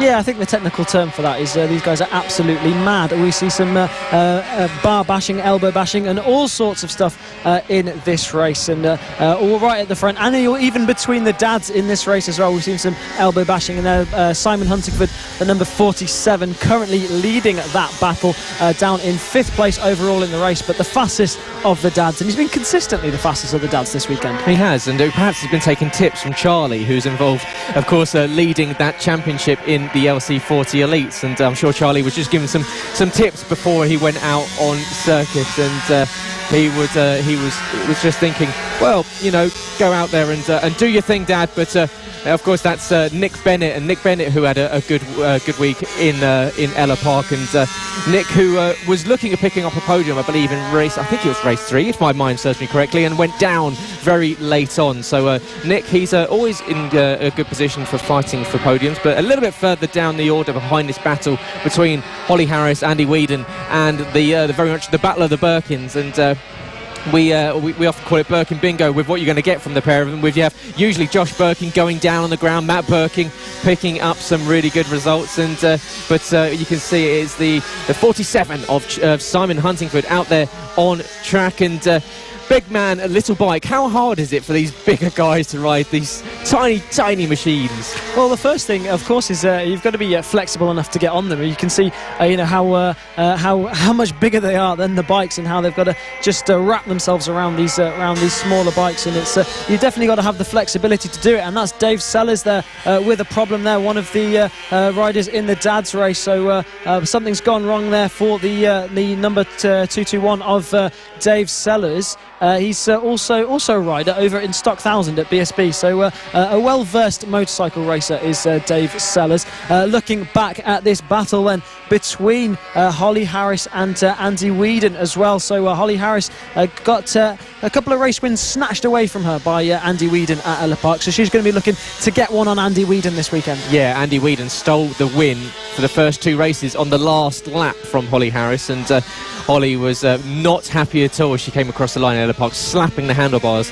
However, now with Matt Birkin leading this one, her second place in the championship is under threat, because overnight it was a dead heat between Holly Harris and Matt Birkin, 194 in the championship, and that's Dave Sellers walking off to the side of the circuit. As you say, he's in the BSB paddock, and we probably just looked at his bike this morning and thought, God, did I leave it in the tumble dryer overnight? It's not usually this small, but I'm sure he'll be back out on track for race 3. Holly Harris still back on the pace and trying to get involved in this battle between herself and Andy Whedon, and Andy putting his bike in all the right places, Holly trying to find an opening, but Andy just shutting the door at the last moment as we've come over to start the penultimate lap of this one. It's Matt Birkin leading from Josh Birkin, and then this is the battle for the final step of the podium. It's Andy Whedon versus Holly Harris, and as you say, I'm sure Holly would desperately love to get one on Andy in recompense for stealing 2 wins away from her. You can see eyes firmly fixed on the bike ahead as they go down towards the second chicane at Ardales at turn 5, and Holly doing a good job. She's been really good since she made that move up from the junior class into the seniors back at the second round of the season at Lid, and picked up some podiums, picked up some wins, and good to see her battling up the front. Yeah, absolutely. So we're really coming into her own in this category. Of course, moved up from the LC40 Elites that she was competing in early in the season, moved up into this senior mini moto category, and proving that she can be a front runner in this senior mini motos. Of course, for 14 years old and older, but we're used to seeing the slightly older riders at the front of Matt Birkin and Bernie Hook, who were battling it out on track for this win. But of course the win will go to Matt Birkin, because no transponder for Bernie Hook, as we said earlier on in this race, so that's not going to be good for his championship, but he's going to still be trying to get one on Matt Birkin anyway, to prove that he can beat the number 5 machine of Matt Birkin. A few corners left to go in this race, and he's all over the back wheel of Matt Birkin. He wants to prove that he can beat Matt, but he won't take the win overall with no transponder on that number 0 machine. Just half a lap to go for these guys then, and Matt Birkin will be taking this win. Just a few more corners to go for the number 5 and the number 0 of Bernie Hook, but it's going to be a Birkin 1-2 with Bernie Hook just dropping the ball in this one. But Bernie has been Birkined in this one, because Birkin, coming round the final corner for the final time, will take the win in this race. A brilliant result there for Matt Birkin. Bernie Hook just finishing in between the 2 Birkins. Birkin sandwiched for Bernie Hook and the 2 Birkins. But of course, Birkin 1-2 with no transponder on Bernie Hook. Which means that makes it 5 wins from 5 for the last races that Matt Birkin and Bernie Hook could just share some pleasantries out on circuit. Visors up as they just talk about that one. And it's unfortunately for Bernie Hook, it's a disqualification from the race results due to a lack of a transponder. So a slight faux pas from the race, or the championship leader and current reigning championship, but it is the beneficiary is Matt Birkin, who won that race from the pole position and did it with the fastest lap of 56.662, ahead of Josh Birkin in second position. Andy Whedon held off the charge from Holly Harris to third position, with Nick Bennett in 5th place, and unfortunately we lost all the dads from that one who fell off or had issues, and Adam Ambrose equally as well. So Yeah, possibly a few of the dads are maybe not waking up as early as we thought for this morning race. They'll be back for the afternoon, I'm sure, after getting a taste of it on the circuit yesterday. But thank you very, very much for joining us for this round 6 here at the FAB-Racing Mini Bike British Championship from Rowrah, Cumbria Kart Circuit up in the Lake District. My name is Gareth Hall, joined as always by Tristan Finocchiaro, and we'll be bringing you wall-to-wall action of the rest of the season here. We've got 2 more rounds on the season after we leave Rowrah. We have Red Lodge in a few weeks' time, and then Llandau. Let's pronounce it in the Welsh. Llandau. There we go.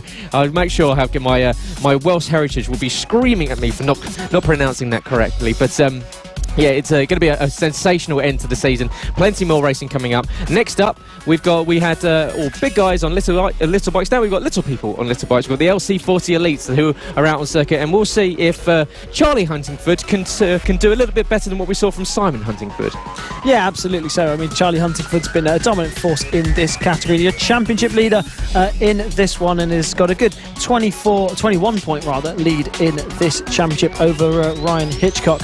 But it's also looking that here at Archie Gibbs, who's also, we saw earlier on in the AC40 Pro Class, a lot of these riders running in both categories, but it's Archie O'Brien on pole position, and he's a rider we've seen pick up 2 wins on the bounce now. So Archie O'Brien really coming into his own in this LC40 Elite Championship. He was saying that he was only looking for top 6 in this championship, but he's been absolutely flying, picking up podiums, picking up wins, and has surprised himself. Yeah, he has, but he's been sensational. He's been brilliant. There's been a lot of fun watching the young Archie O'Brien. We spoke to him on Friday, and a very mature, calm head on his shoulders, and he knows exactly what he wants for the next few years. He knows his limitations of what he's expecting from this season with the likes of Ryan Hitchcock and Charlie Huntingford.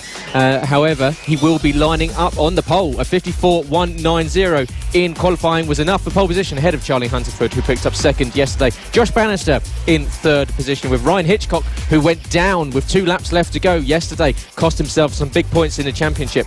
Archie Gibbs back in 5th position, with Sam Munson in 6th. And Casey Sperry in 7th. Marco Holt 8th, and Thorley Trevorrow in 9th, and then Josh Williams 10th. Luke Fitchett 11th, with Arnie Carr rounding out row 6 and 12th, and Bailey Lawrence, sister to Taylor Lawrence, who of course had the race win yesterday in the Pit Bike 140s, unfortunately didn't finish today, back in 13th. And it was nice, I actually spoke to Bailey a few rounds ago, and she said that her inspiration for why she got into riding was from Taylor.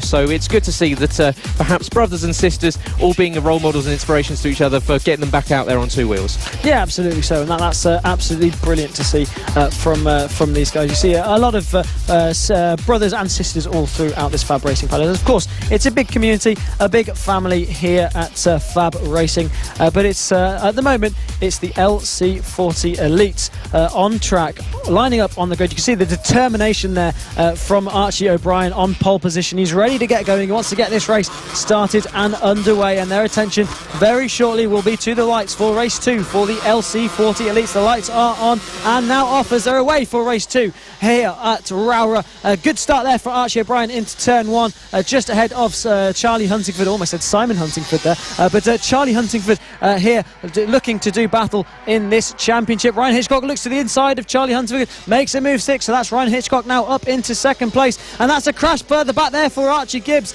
perhaps just caught out by the oil down and the cement dust down there at the hairpin at turn 2, so not exactly what Archie Gibbs will have wanted in that one. We saw him take a win earlier on in the AC40 Pros, but not having such luck here in the LC40 Elite. There's Josh Bannister on the WAM liveried bike with the number 2.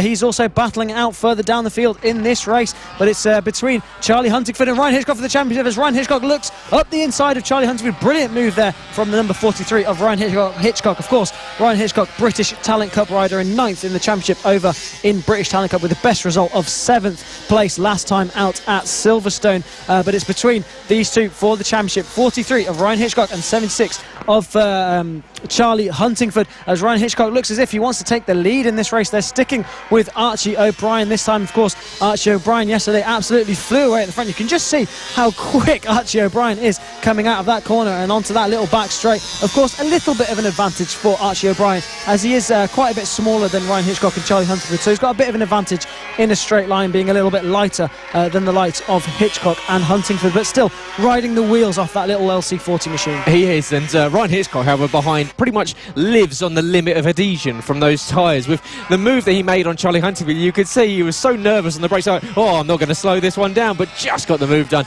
And Charlie Huntingford now back into third position. Of course, Ryan will have the thought very much that he went down and cost himself a whole heap of points yesterday. It was the first time that he'd not finished inside the first or the top two positions in the season, and he will desperately be trying to get one back on Charlie, because Charlie took a bit of a gap in that championship and he's now closing in on Archie O'Brien. But once again, you can see Archie O'Brien streaking off down that back straight, a real advantage. He gets a really good run out of turn 4 at McRae's and down towards the second hairpin, and once again down the back straight towards turn 6 at Stewart, and Archie O'Brien holding on to the lead of this one. Ryan Hitchcock, he's got a pretty big task in his hands. He's going to get past Archie, because Archie is lightning in a straight line. Yeah, absolutely. So it's a really difficult situation when someone's got a little bit more straight line speed than you, because of course the easiest way to get past them will be on the brakes, but if you can't get close enough down the back straight to be able to get onto the brakes, to pass them on the brakes, it makes it a little bit more difficult for you to be able to get past. So if Ryan Hitchcock is to get past, he's going to have to be from corner to corner. He's going to have to make a move perhaps on that little change of direction on the far end of the circuit, like we saw him do on Charlie Huntingford, so he can just get the drive on Archie O'Brien and try and make a move there. But that's of course if we don't see Archie O'Brien completely clearing away in this one as he did yesterday. But of course at the moment Ryan Hitchcock's just able to stay onto the back wheel of him, and all the battle brewing further back between the number 20 of Casey Sperry and the number 2 of Josh Bannister. That's the battle for 4th place. So these guys just slightly off of the podium there, but battling for that 4th spot in this race. Casey Sperry, number 20, we saw him nearly take a win last time out at Elliott Park, led it right until the end of the race, but unfortunately just suffered from a technical difficulty right at the end and unfortunately didn't finish the race. So he'll have recovered from that misery, and he's now fighting for 4th place with Josh Bannister, a rider who hasn't had a lot of luck this year. No, he hasn't. You often say he's the unluckiest rider in the paddock, and yeah, Josh Bannister, I'm sure, will be aiming for 2021 to be his year. But Archie Gibbs, after going down on lap 1, is back on the pace and starting to close in, and in fact he's just made his way past Joshua Williams there. So Archie Gibbs, after falling to the back of the pack, now finds himself back into 9th position, so recovering some points in this championship. He's currently a little bit further down in the championship standings, but Archie will be hoping at just recovering some places, because he had a good start in 5th position, but unfortunately, as you say, just ran over that concrete dust, maybe a little bit oily, greasy out there, and caught him out. But he's now onto the back of Thorley Trevorrow as well. So Thorley under pressure from I'm sure pretty much a pretty focused Archie Gibbs, wanting to get back on the pace. There we go. Yeah, absolutely. So we saw him have a couple of crashes earlier on in the warm-up, but he's now back onto that bike and running in a good 8th place in this race. Of course, running an air-cooled bike in this LC40 Elite Championship. So a little bit down on power is the likes of Thorley Trevorrow. But now looking back to that battle for the lead between Archie O'Brien, Ryan Hitchcock and Charlie Huntingford. Charlie Huntingford, just looking at the back of these guys, set the fastest lap of the race on that last lap, and he's just biding his time, looking at the back of Ryan Hitchcock. He doesn't need to worry too much about Archie O'Brien, because he's not too close to them in the championship. So his main target is Ryan Hitchcock, and trying to pick up that championship win this year. He does of course have a 21-point lead in the championship, so his sights are set on Ryan Hitchcock, and he's just biding his time in this one, hitting his marker, staying on the back of these guys, not doing anything too stupid, not taking any risks, and seeing where he can make a move on Ryan Hitchcock later in this race, and even Archie O'Brien later in this race, and try and take a win. But Archie O'Brien doing a brilliant job of defending here, a little bit of an advantage in a straight line, but covers his lines also really well, and doing a good job to lead this race. Of course, yesterday we saw him absolutely clear off at the front, but this time the likes of Ryan Hitchcock and Charlie Huntingford are going with him, so we're going to have to see him battle it out for the win this time, as Charlie Huntingford gets a good drive out of the hairpin there and does make a move now on Ryan Hitchcock. So that's Charlie Huntingford up into 2nd place, and that's the battle for the championship brewing between those two. So Charlie Huntingford now ahead of Ryan Hitchcock. Ryan Hitchcock's going to be doing all he can to try and make his way through on Charlie Huntingford. Hitchcock, of course, a rider. Now up the inside goes Ryan Hitchcock, and that's a brilliant move. We saw him make that one earlier in the race, and if he's going to be able to make a move on Archie O'Brien, he's going to have to make a move like that, because he can't get close enough on the brakes with that straight line advantage that Archie O'Brien has. And Archie O'Brien using every inch of the track coming out of the final corner. Brilliant racecraft from the number 91 of Archie O'Brien, right out to the right line, almost on the grass for Archie O'Brien. So he's definitely been watching the likes of Charlie Nesbitt. We saw him even back at Ella Park. He was using every inch. He was even using the entrance of the pit lane going into some of the corners there. We're looking a battle further back now. Archie Gibbs absolutely recovering from that crash later on, and now up into 6th spot ahead of Sam Munson. So flying is Archie Gibbs after that crash earlier on. Yeah, he's got himself past Michael Holt and Sam Munson in the last lap and a half as Charlie Huntsman gets back past Ryan Hitchcock. You can see Hitchcock just bobbing his head there in frustration. He knows that he needs to be finishing ahead. Would he make the same move down into Sunny Bend? Not quite close enough this time, but you can see Ryan Hitchcock desperately trying to get points back on Charlie Huntingford. This is where we saw him make a mistake yesterday. He went down at the final corner on this lap as they go on to the final lap of the race. It's Archie O'Brien who's looking for a second consecutive win in the LC40 Elite class. He's only got about 7 more corners to do so. Charlie Huntingford is, well, second position. However, that's Marco Holt down as well. So Marco Holt down out of 8th position, and he will be getting back in the race but falling down the order. But Archie O'Brien, as they come up to some lap traffic, that's Bailey Lawrence. They've got to navigate down the back straight. Archie's going to get him a couple of bites, or get Bailey in between himself and the chasing pack. So that's exactly what he needed in exactly the right place, because it's going to be in a particular, well, it's not going to be great for Charlie or for Ryan. And you can see Archie's built him out a big lead, overtaking Bailey there. Now into Sunny Bend for the final time. Archie O'Brien on course for a second win on the weekend here in the LC40 Elites. He's absolutely earned this one. Well done, Archie O'Brien, up to the line and takes the checker flag. Charlie Huntingford manages to finish ahead of Ryan Hitchcock, and in fact on that last lap, Archie O'Brien going and doing the fastest lap of the race. Thumbs up from Archie O'Brien and from Charlie Huntingford, but 54 to 9 out. 298. Then we've still got a battle going on between Sam Munson and Thorley Trevorrow behind, and Sam Munson is going to be wanting to hold on to 8th position ahead of ahead of Josh Williams, and Josh Williams just come across the line, just misses out on 8th position. Across the line comes Marco Holt, and Arnie Carr will be last one around the line on the lead lap. However, Archie O'Brien with a brilliant race there, taking the win from flag to flag with the fastest lap. The Grand Slam for Archie O'Brien in first position, Charlie Huntingford in second, with Ryan Hitchcock third. Casey Sperry, a brilliant race from Casey, making his way up from 7th on the grid all the way up to 4th. Josh Bannister in 5th, with Archie Gibbs recovering back to 6th after that fall on lap 1. Sam Munson in 7th, with Thorley Trevorrow in 8th, with Josh Williams in 9th, and Marco Holt rounding out your top 10. So a brilliant win there from Archie O'Brien. That's 3 wins on the bounce now for the number 91, and a really strong showing from the number 91 of Archie O'Brien. Will he make it 3 from 3? We'll have to find out later on, so make sure you stay tuned to find out if Archie O'Brien can take 3 race wins in a row. And thank you very much for joining us, whether you're watching live on YouTube, on FAB-Racing's YouTube, Facebook or Twitter. Hello to all the people in race control as well, making this weekend happen. You can just see there Roger and Roxanne in race control, making sure everything goes to plan here at Rowrah, and doing a brilliant job of it. And next up then is going to be the Moto team, and this is going to be the first time that we see these guys in their own race. Of course, we saw them yesterday in race 1, but now we get to see a little bit more of the Moto team just competing in their own race with no pit bike 140s to contend with. No, and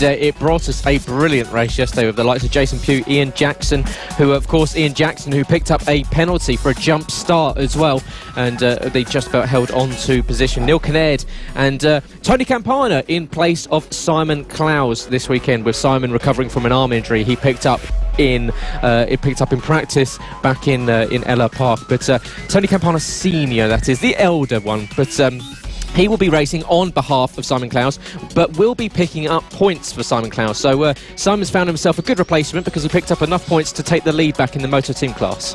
Yeah, absolutely, because this is a team category. You can, as long as it's under the same name, it's almost like Simon Clowes Racing sort of thing, that he can pick up points for Simon Clowes. But it's Jason Pugh then who's going to be on pole position on the number 8 machine, picking up that penalty yesterday, but still finishing on the podium. Ian Jackson will be in second place ahead of Neil Kinnaird in in third. Tony Campana scoring points for Simon Clowes in fourth spot on the grid. Fraser Kinnaird is fifth place on the grid, ahead of Vince Bailey in sixth. Alistair Kinnaird as well in seventh there, just ahead of Mark Pollitt, rounding out row four.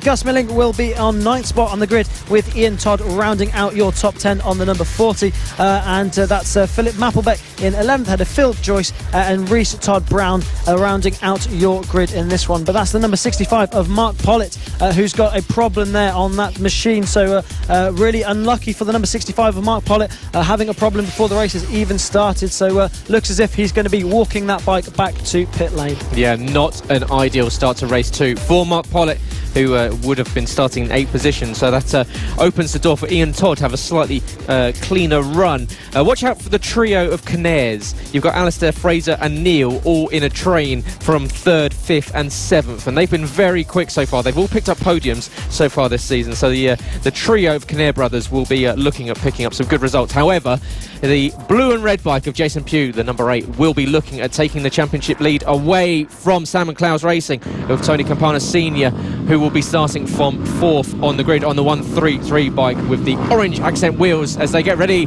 to look to the lights. Lights on, waiting for the lights as they extinguish and head us down towards turn 1. A great start from Ian Jackson. He squeezes Jason Pugh to the inside line, and Jason just having to get off the throttle for a slight second there, and it cost him the race lead. And up into second position there goes for Neil Kinnaird and Tony Campana Senior in 4th place as they go around McRae's hairpin for the first time. Brilliant stuff from Ian Jackson.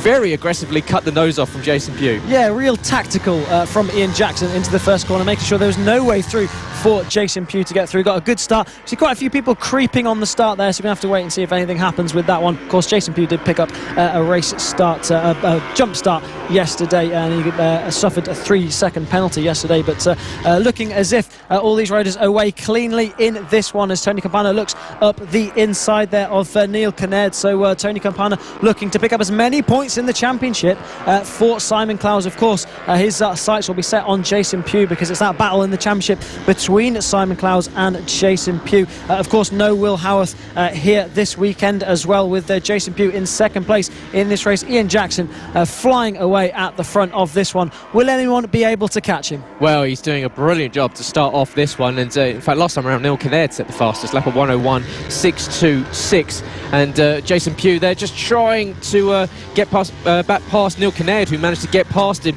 in towards McRae's hairpin. And so now Jason Pugh falling down the order. This is not going to help the gap between Jason Pugh and Simon Clowes in the championship, as there's an unfortunate Mark Pollitt just sitting. In fact, he's got probably the box seat to watch this race here, as he can watch from all angles, but unfortunately not involved in this one. But yeah, Jason Pugh only 2 points behind Simon Clowes in the championship, so he's going to need to be picking up more points, and at the moment he's only 1 place ahead of Simon Clowes, who is of course is Tony Campana in this one. But yeah, Jason Pugh needs to be picking up race wins to take a decent lead going into Red Lodge, because you've got to think that Simon will be wanting to be back. We might even see Will Howarth and get a trio going towards the final 2 rounds of the season. Yeah, absolutely so. And Will Howarth, if he does return, will be scaring all the Moto Team riders, as we know what a dominant force he is in this Moto Team category. When he's around, no one else can quite catch him. He's in a bit of a league of his own, is Will Howarth, but it's Ian Jackson who's in a league of his own in this one, flying away at the front, looking a little bit further back there at some of these riders. The number 369 of Vince Bailey having a battle there with the number 3 of Fraser Kinnaird. That's the battle for 5th place going on, so battles all through this Moto Team field. You can also see Alistair Kinnaird in there as well on the number 5 machine with the blue bike.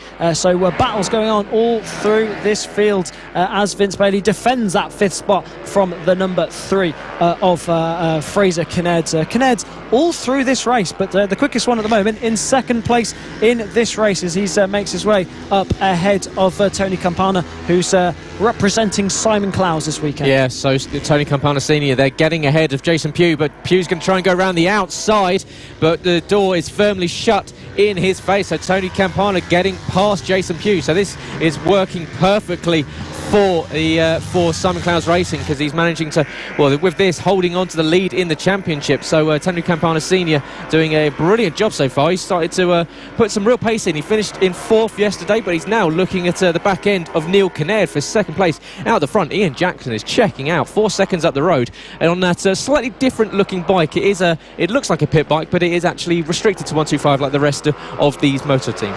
Yeah, absolutely. It's a 125cc pit bike, so it does fall into the regulations of Moto Team, with all these bikes being 125cc 4 strokes or 50cc 2 strokes. As Tony Campana looks up the inside of Kinnaird there, can't quite make a move stick. Jason Pugh now looking menacing on the rear wheel of the number 133. Of course, Jason Pugh is going to be thinking about his championship, because of course he sees that number 133 and he sees red, because that's going to be his championship rival in this race, as he uses all the track there on the exit of the hairpin, going down into the other hairpin with the number 133 of Tony Campana, representing Simon Clowes, doing a brilliant job to score more points than Jason Pugh in this one. But it's going to be a battle till the end of this race, with 8 laps still to go in this Moto Team race. Yeah, this is working out perfectly. Ian Jackson, who can just get on with his own race, with this battle for 2nd position going on behind, as Tony Campana Senior trying to hold on to the position. We've got 8 laps left to go, and down the inside goes Jason Pugh. A very late lunge, in fact, arm up there from Jason Pugh.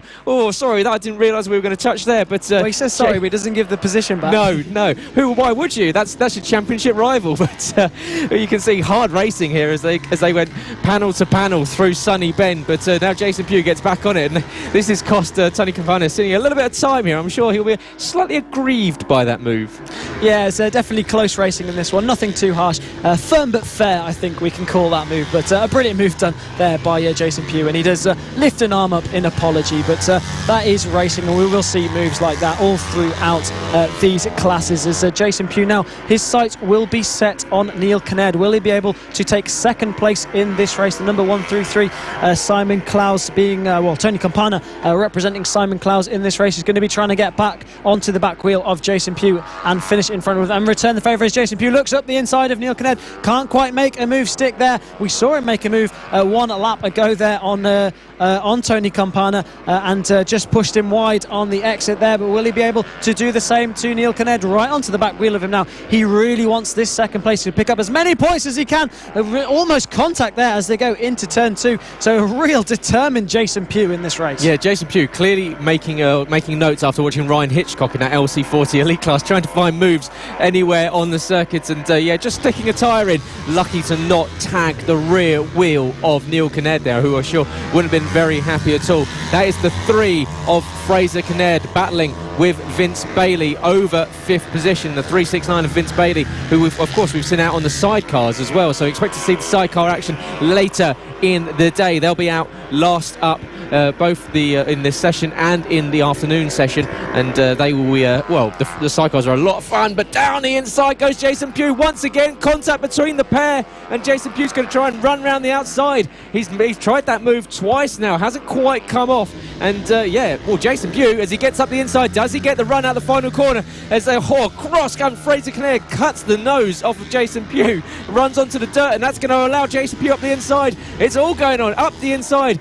Goes Tony Campana Senior up into 3rd position, and that all got a bit hot and tasty there. Yeah, brilliant bit of racecraft there from Tony Campana. He saw that there was something going on ahead of him, and that Kinnaird was running wide, took advantage of it. He didn't need any second invitation, got right ahead of Neil Kinnaird there. So a brilliant battle brewing here for 2nd place. Ian Jackson well up the road, but it's all about this battle for 2nd place. Now Campana right on the rear wheel of Pugh, so he's going to be looking to return the favour of that move that was made earlier on. Still 5 laps to go in this race, and up the inside goes the number 133 Tony Campana, but Jason Pugh tries everything he can to keep that 2nd place, but can't quite fend off the number 133 of Tony Campana, representing Simon Clowes this weekend. So this is your battle for the championship between the number 133 team and the number 8 team. 4 laps to go. It's Ian Jackson leading away from this trio of Simon Clowes Racing, which is Tony Campana Sr., Jason Pugh and Neil Kinnaird, who's fallen off the back a little bit, maybe just a little bit shaken up after that almost a bit of a fall with Jason Pugh earlier on. But you can see as they navigate some lap traffic, that's Reece Todd Brown, who is they've just got past there. But Jason Pugh now trying to get back on to the rear wheel of Tony Campana, chasing down the 133, and it's the battle for the championship lead here of the baby blue and red bike and the white and the brown with the orange wheels of Simon Clowes Racing, the 133.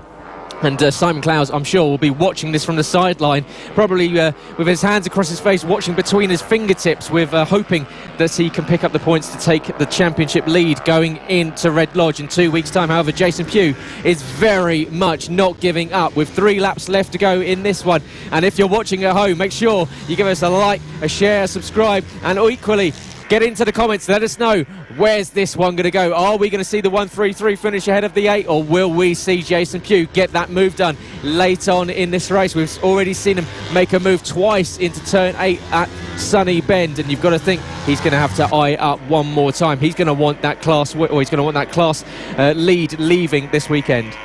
Yeah, absolutely. And Simon Clowes assured us earlier on this weekend that as the weekend goes on, Tony Campana would get quicker and quicker as he gets used to that bike. As of course didn't have the Friday practice, so was getting used to the bike yesterday and really coming into his own on that bike in this weekend, and really sticking the championship battle to the number 8 of Jason Pugh. But Jason Pugh looking so racy in this race, is really determined in this one. Still 2 laps to go in this race, and it looks as if they're closing down Ian Jackson now, so this could become a battle for the win. The gap has come down to 1.8 seconds now, and it was a good 4.5 seconds at one point. So Jason Pugh with the fastest lap of the race on that last lap.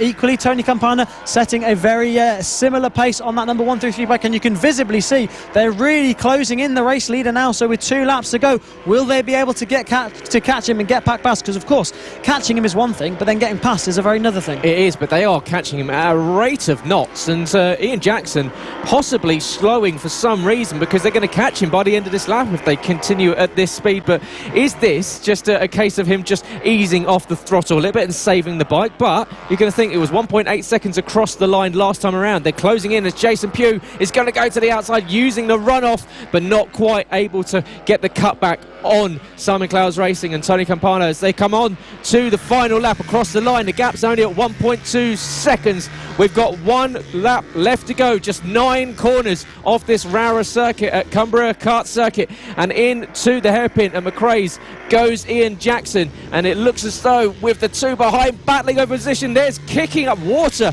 on the exit, and that's not going to, I'm sure everyone behind is not going to help that at all. It's almost like a deflection technique to stop everyone following you. But behind, you can see Ian Jackson just taking a glance behind. He knows that gap has really come down. The battle is still very much going on for second position with Tony Campana Sr. and Jason Pugh as they come up to some lap traffic. Ian Jackson just looking behind him almost at every turn, concerned that he's going to get closed in. You can see the gap really coming down. This might be the last chance for Jason Pugh. He's going to go to the outside line. Will he hold on to it? He's going to have to take the inside going into the final corner. He's almost on the grass. They're alongside each other. Just about holds on to second position, and across the line, Ian Jackson punching the air with Tony Campana second, just holding off Jason Pugh, who did everything to get past him.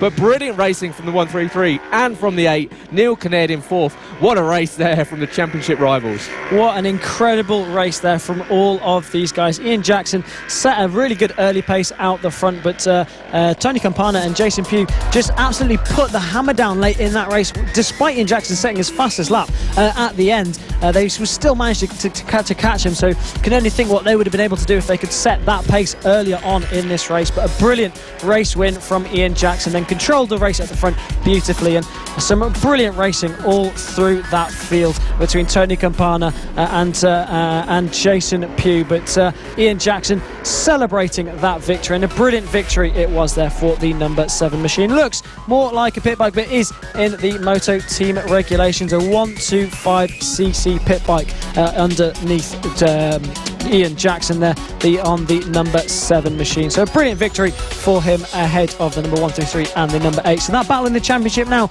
brewing up really nicely as well. Simon Clowes will be happy with that performance, but it was Ian Jackson that took the win by 0.8 of a second over Tony Campana representing Simon Clowes.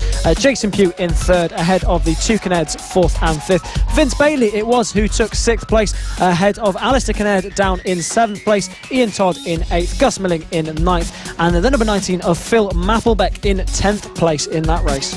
Brilliant race. Really enjoyed that one, and it's brilliant to see the moto teams out there on circuit being able to fight with each other with hammer and nail very much. And but we have got a brilliant afternoon session shaping up if it's going to be anything like that, as Ian Jackson picks up his 2nd win on the season. You could see he was absolutely delighted, kicking the air as he came across the line, and arms up. And I'm glad he did his cycling proficiency to be able to go around on 2 wheels with no arms on the handlebars. But yeah, he did very, very well indeed, holding on by just 0.8 of a second across the line. But next up, we have the premier class of FAB-Racing, the MKGP 70s. Now, this is the final step before these riders head off to the British Talent Cup, unless you're the likes of Johnny Garnett, who after turning 12 this year and just a few rounds ago has already made his debut and picked up his best result this season in his 2nd time out, 7th place after being involved in an absolutely blistering battle between I think it was about 6 or 7 bikes fighting over 6th and 7th and down through, and Johnny Garnett at the end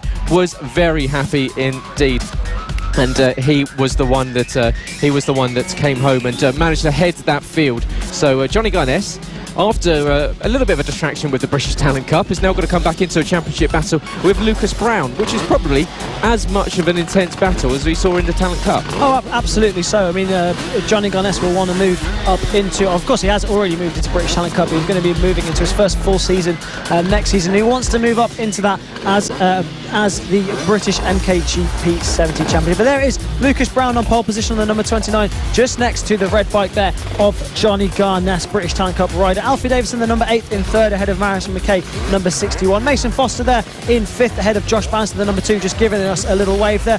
Ben Jolliffe there in 7th spot ahead of Clayton Edmonds. Holly Harris in 9th spot ahead of Jacob Stevenson down the number 67 in 10th. Greg Marshall, you can see there on the left, is in 11th spot ahead of Ted Wilkinson on the number 128, moving up from flat track here to race on tarmac circuits in his 2nd ever weekend here at Rowrah on a tarmac circuit. Just taking his time to get off of the line there. Yeah, but a brilliant shot as we watched the bikes head off down towards the opening chicane. But yeah, this was Johnny Garnett versus Lucas Brown in this one. Yesterday, round 1 went to Johnny Garnett. Lucas Brown just not able to stay with him late on. Alfie Davidson picked up another podium after he's ending this season in pretty strong fashion. He picked up a 2nd podium. And after picking up the race win back at Ella. Harrison McKay in 4th with Mason Foster in 5th. Josh Bannister, the unluckiest rider in the paddock, is in 6th. We'll see what Josh can do.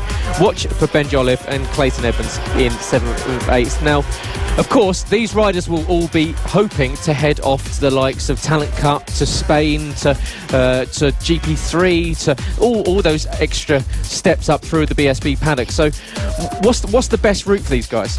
Well, that's actually a very good question, but this is the perfect platform for them to move up into. Most of them will have their eyes set on the British Talent Cup, of course, with that reeking benefits of moving up into the Junior World Championship. There's also, they can move up into the Junior Supersport category, they can move up into club racing, they can do all sorts, and they'll be moving up into with their sights set on the likes of BSB, MotoGP, World Superbike, moving up through the ranks in the motorcycle racing categories. But at the moment, their focus will be completely set on this MKGP 70 race one, and our battle for the championship between Lucas Brown and Johnny Garnett. It's about to get underway once more here at Rowrah as the lights go on for the 2nd time this weekend here. A few creeping off the line, but now they're underway down into turn 1. Good start there from Lucas Brown. Make sure there's no way through for Johnny Garnett to come through. The number 8 of Alfie Davidson now up into 3rd place, just ahead of Harrison McKay. Also Mason Foster in there looking menacing, but number 57 Johnny Garnett goes up the inside and pushes wide there. The number 29 of Lucas Brown, so Lucas Brown very wide there going through the hairpin. He's going to have to make up for that time time, straight back underneath the number 8 of Alfie Davidson.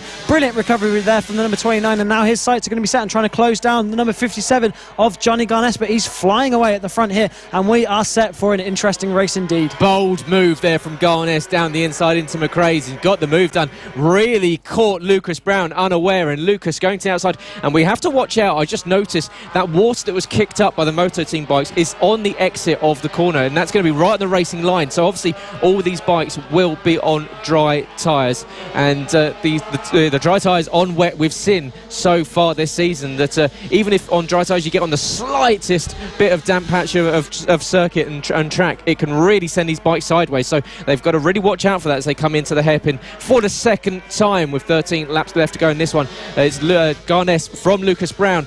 Clayton Edmonds, who had a good start, has now found himself up into 5th position, and Clayton now chasing down Mason Foster, the 88 up ahead, and Alfie Davidson once again, the young man on the 8 bike, doing a good job, currently in 3rd. Yeah, really good ride there from Alfie Davidson. We saw him picking up a win last time out at the park, and a brilliant win it was there for the number 8 of Alfie Davidson. Stuck it to your regular front runners of Lucas Brown and Johnny Garnes, but Johnny Garnes then stretching this advantage at the front of this one. Half a second it was last time over the line. What's it going to be this time? Comes across the line, and it's still about half a second. It's 0.7 of a second advantage he has of Lucas Brown, so he's just eking away a little bit at the front there. So now Lucas Brown just needs to just start hitting his markers, get into a rhythm, and start to try to find his way onto the back wheel of Johnny Garnes, because you can just slightly see that Johnny Garnes now is closing in that championship lead at the front. It's 25 points currently, but if Garnes can get another 5 points on Brown in this race, it will be down to 20 points at the end of this race. And with only 2 rounds left to go in this race, this championship hotting up really nicely. Alfie Davidson currently defending that 3rd place from Harrison McKay after that scary crash he had yesterday after a brake failure, after he crashed and remounted back on here today, and looking really menacing, possibly on for a podium here, and he's going to be doing everything he can to get past the number 8 of Alfie Davidson. Still 12 laps to go in this race, and so plenty of time for all these guys to be swapping positions and giving us more exciting action. As you can see there, Ted Wilkinson having a brilliant result here, up into 10th place in this race, up ahead of Holly Harris. So in only his 2nd weekend racing on tarmac, already coming into his own on this MKGP 70 machine, and it is such a difficult step considering this is the premier class here at FAB-Racing. It is, and you spoke to Ted a few weeks ago back at the last circuit at Ella Park. And what's the difference between these riders coming from flat track to circuit racing? And a problem there, sorry, for the number 15 of Holly Harris, but yeah, flat track, a completely different sport, really. Of course, it's still going to be on 2 wheels, but he's going to have to be getting used to leaning off of that bike, getting his way over the side of the bike, as we see Alfie Davidson making a move on Harrison McKay there. So Harrison McKay must have got in front of Alfie Davidson earlier in this race, and now Mason Foster is onto this battle for 3rd place. So this battle for 3rd place hotting up really nicely, but also fastest lap of the race last time round went to Lucas Brown, and now the gap at the front is only 0.4 of a second. So Lucas Brown on a charge and trying to catch up Johnny Garnes. So we're going to have to wait and see if he can catch the race leader and turn that battle for the race win into a 2-rider battle. But these guys further back between Alfie Davidson, Harrison McKay, Mason Foster, these guys are battling for that 3rd spot. Alfie Davidson now with a little bit of breathing space over the number 61 of Harrison McKay, so he's just managed to eke out a little bit of a gap. But as I say that, Harrison McKay just manages to get himself a little bit closer to Alfie Davidson. So these guys really match for pace, and this is going to be a brilliant 3-way battle for the podium. But Mason Foster, I just feel like he's got something a little bit in hand here. He's managed to catch up to these guys, so if he can make his way through on these guys, he can be a real contender for the podium. But that battle at the front now, Johnny Garnes sets the fastest lap of the race by some distance at the front, so now Johnny Garnes extending that lead at the front. Again, it's 0.8 of a second, although Lucas Brown looks a bit closer than 0.8 of a second to me. Yeah, it does, and Lucas, we can't count him out, and the young rider from Haywards Heath in West Sussex has been very impressive in the last few weeks or so. He's picked up 6 wins on the season, 5 on the bounce, and really made use of Johnny Garnes' hand injury where he missed Wilton Mill and managed to take the lead in championship. And now we're seeing a rider possessed in Johnny Garnes that needed to start taking points off of Lucas Brown. But the problem for Johnny Garnes is that if he's leading, it's usually Lucas in 2nd position. You can see they've absolutely dropped Alfie Davidson in 3rd position, who's in that battle with Harrison McKay and Mason Foster. Mason Foster, who, as you were talking about, doing very nicely indeed, managed to pick up a win in the wet back at Lid at the second round of the season. Then in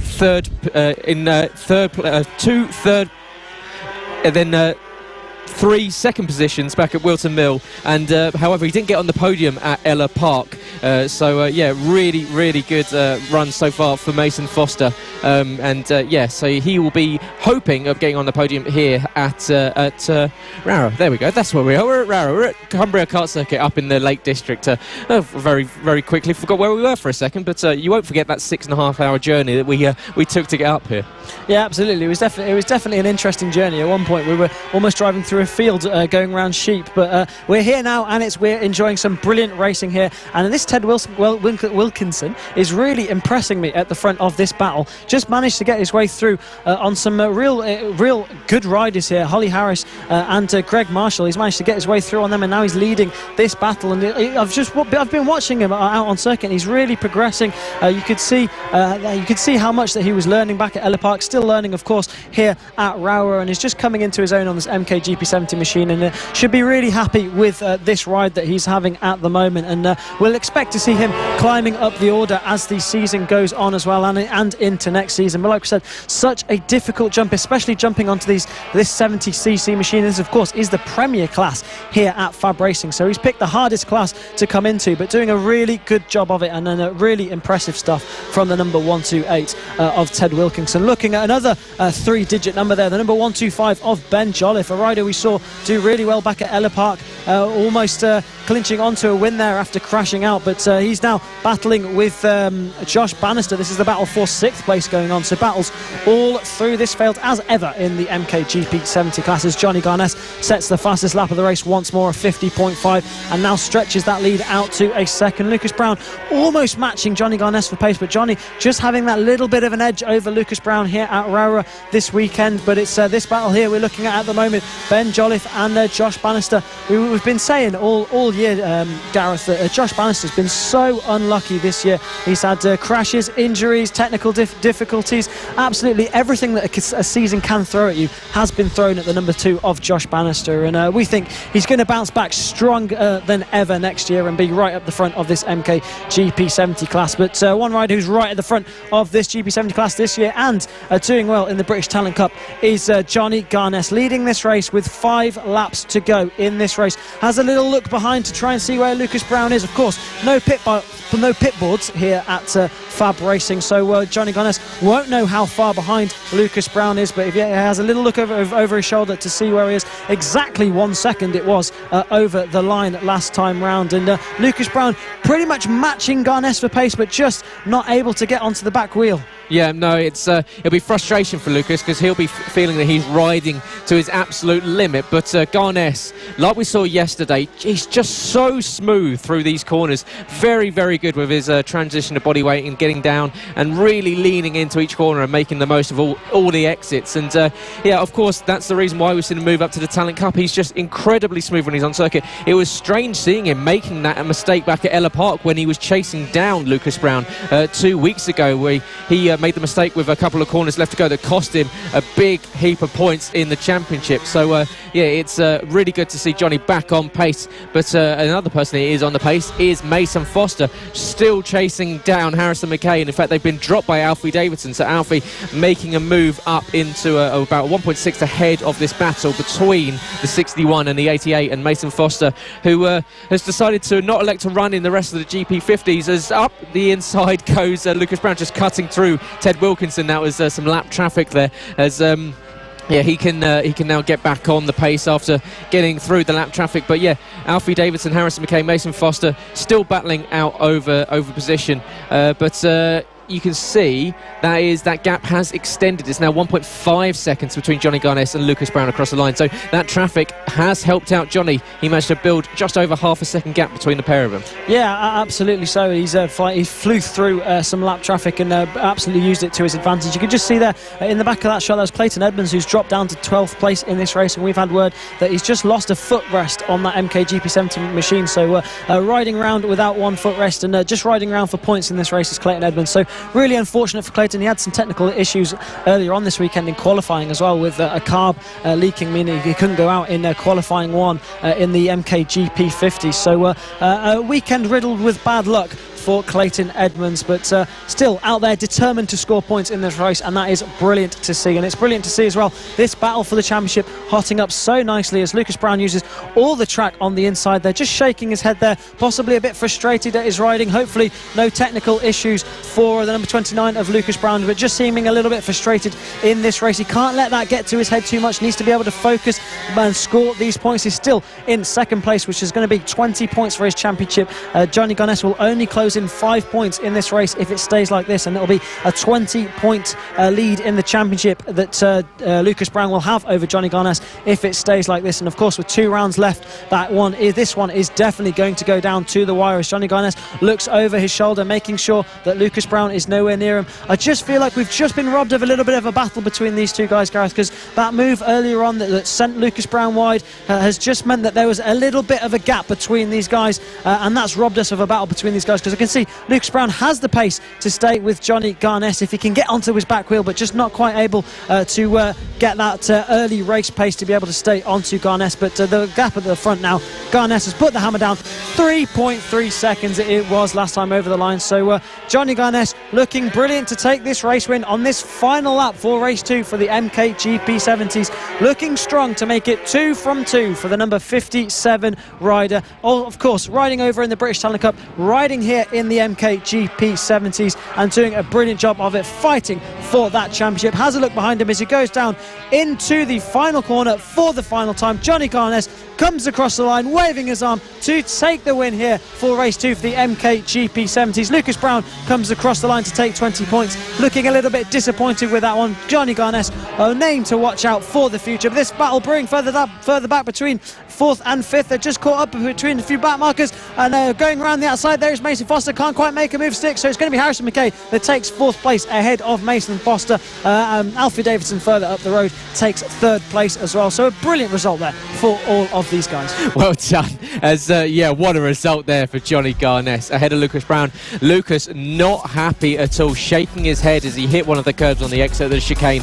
And as you say, Johnny Garnes very much a name to watch out for the future. However, watch out for Lucas Brown. He will come back very, very strongly. But it is Johnny Garnes, your race winner, the young rider from Ilfracombe in Devon, finishing ahead of Lucas Brown by 3.6 seconds. Alfie Davidson picks up another podium, his 2nd of the weekend in 3rd, with Harrison McKay in 4th. Mason Foster did all he could, but unable to get around the outside of Harrison to the final corner, and he finishes in 5th. Ben Jolliffe in 6th, just ahead of Josh Bannister. Jacob Stevenson, Ted Wilkinson, who manages to pick up a top 10 finish in 9th, with Greg Marshall in 10th. Holly Harris after that issue early on in 11th, and unfortunately Clayton Edmonds with that issue of the bike down in 12th position. Clayton and other riders have seemingly having an endless list of issues with that bike in both the 50s and the 70s. But it's what a race once again from the MKGP 70s. They will have their final race of the day later on this afternoon, which of course you can tune in for all the afternoon session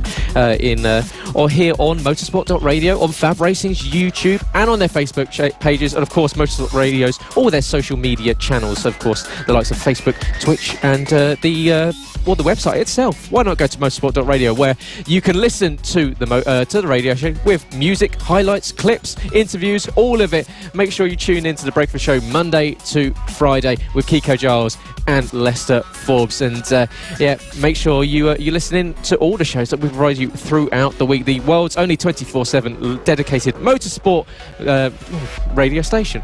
So it's going to be a brilliant afternoon session. We've got one more race coming up, Tristan. Sidecars. You had a go on one yesterday.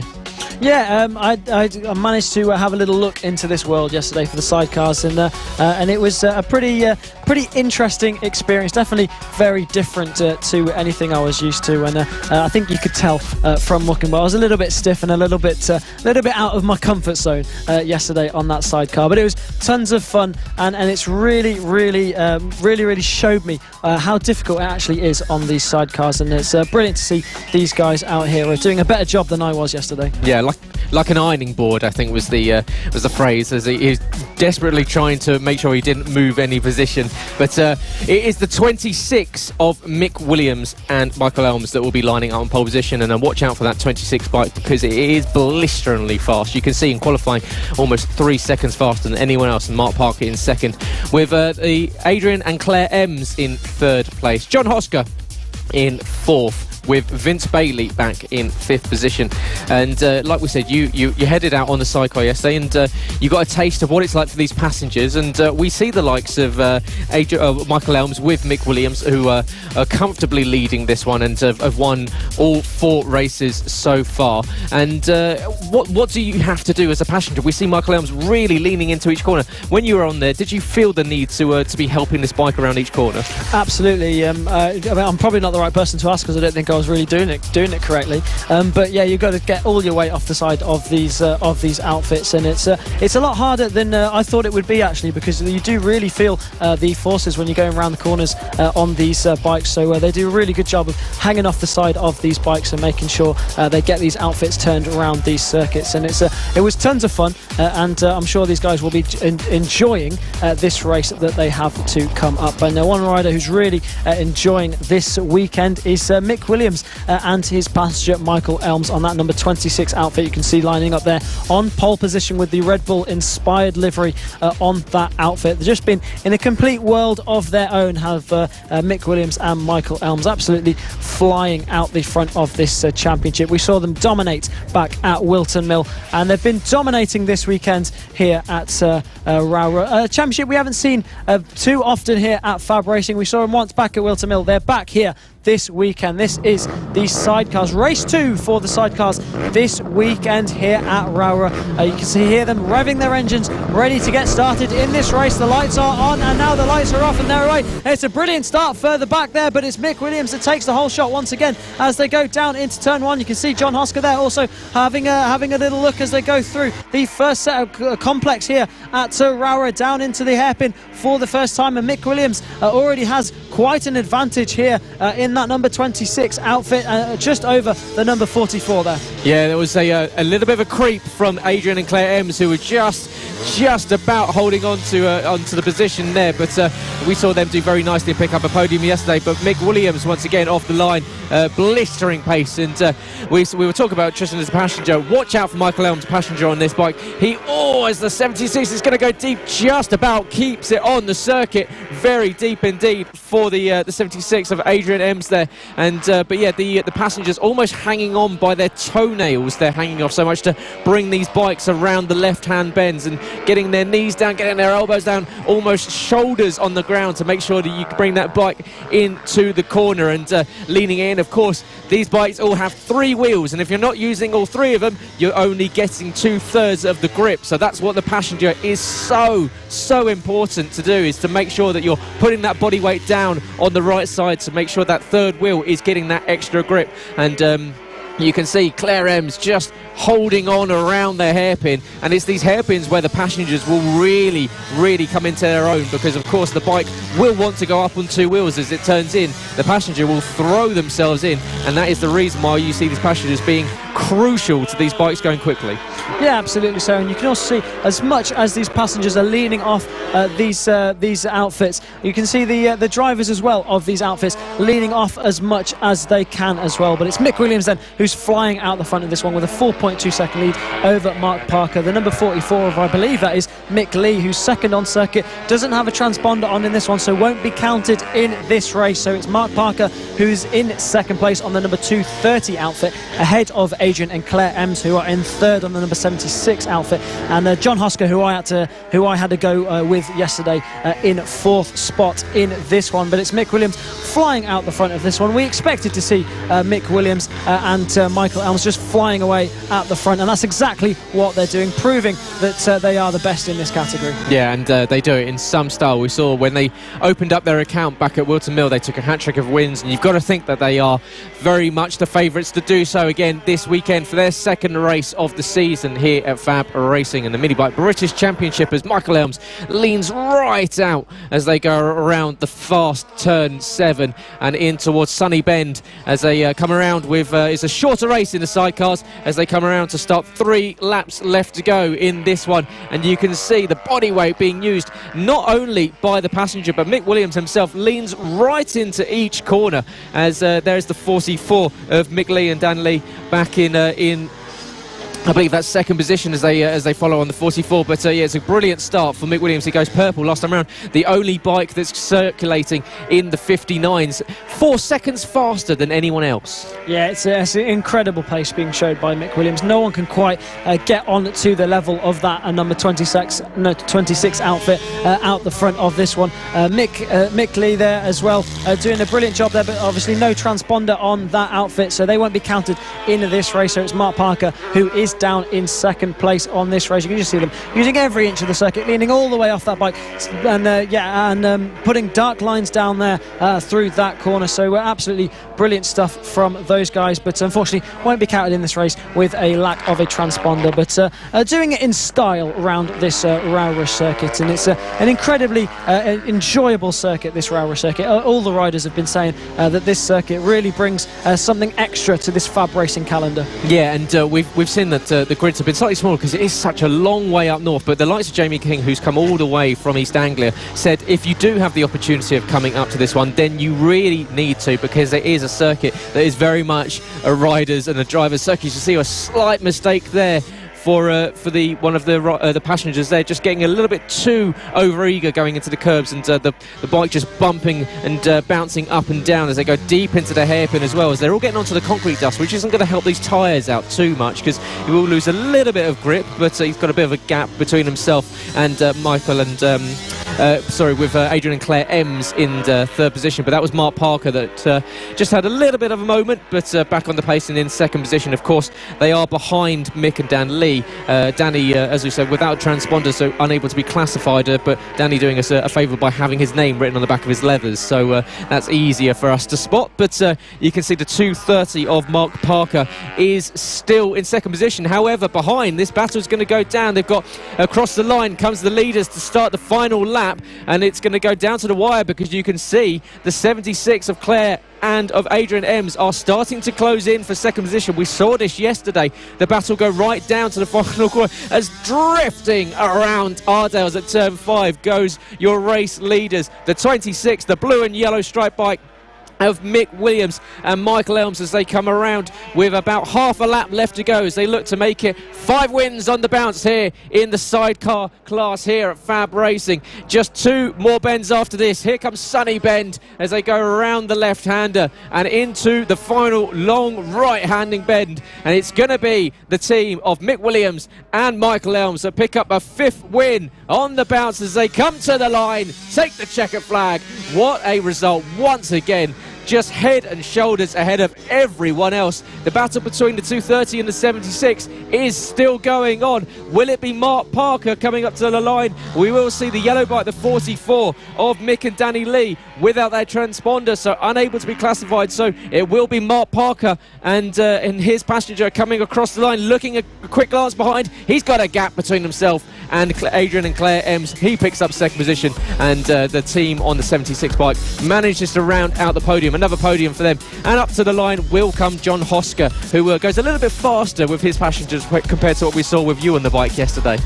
Well, I'm pretty sure he was completely gunning for it yesterday with me on it. It certainly felt like it when I was on the sidecar, but I'm sure, yeah, he had something a little bit in reserve with me on that outfit yesterday.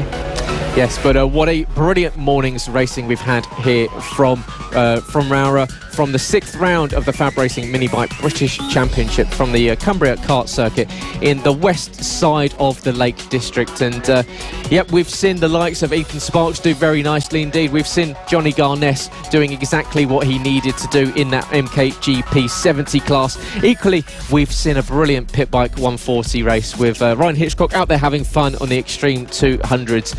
And yeah, so we will find it all out this afternoon, who can do it again. 3rd time lucky for some of these riders, we complete race 3 all throughout the afternoon session. And Tristan, have you got anything in particular looking forward to?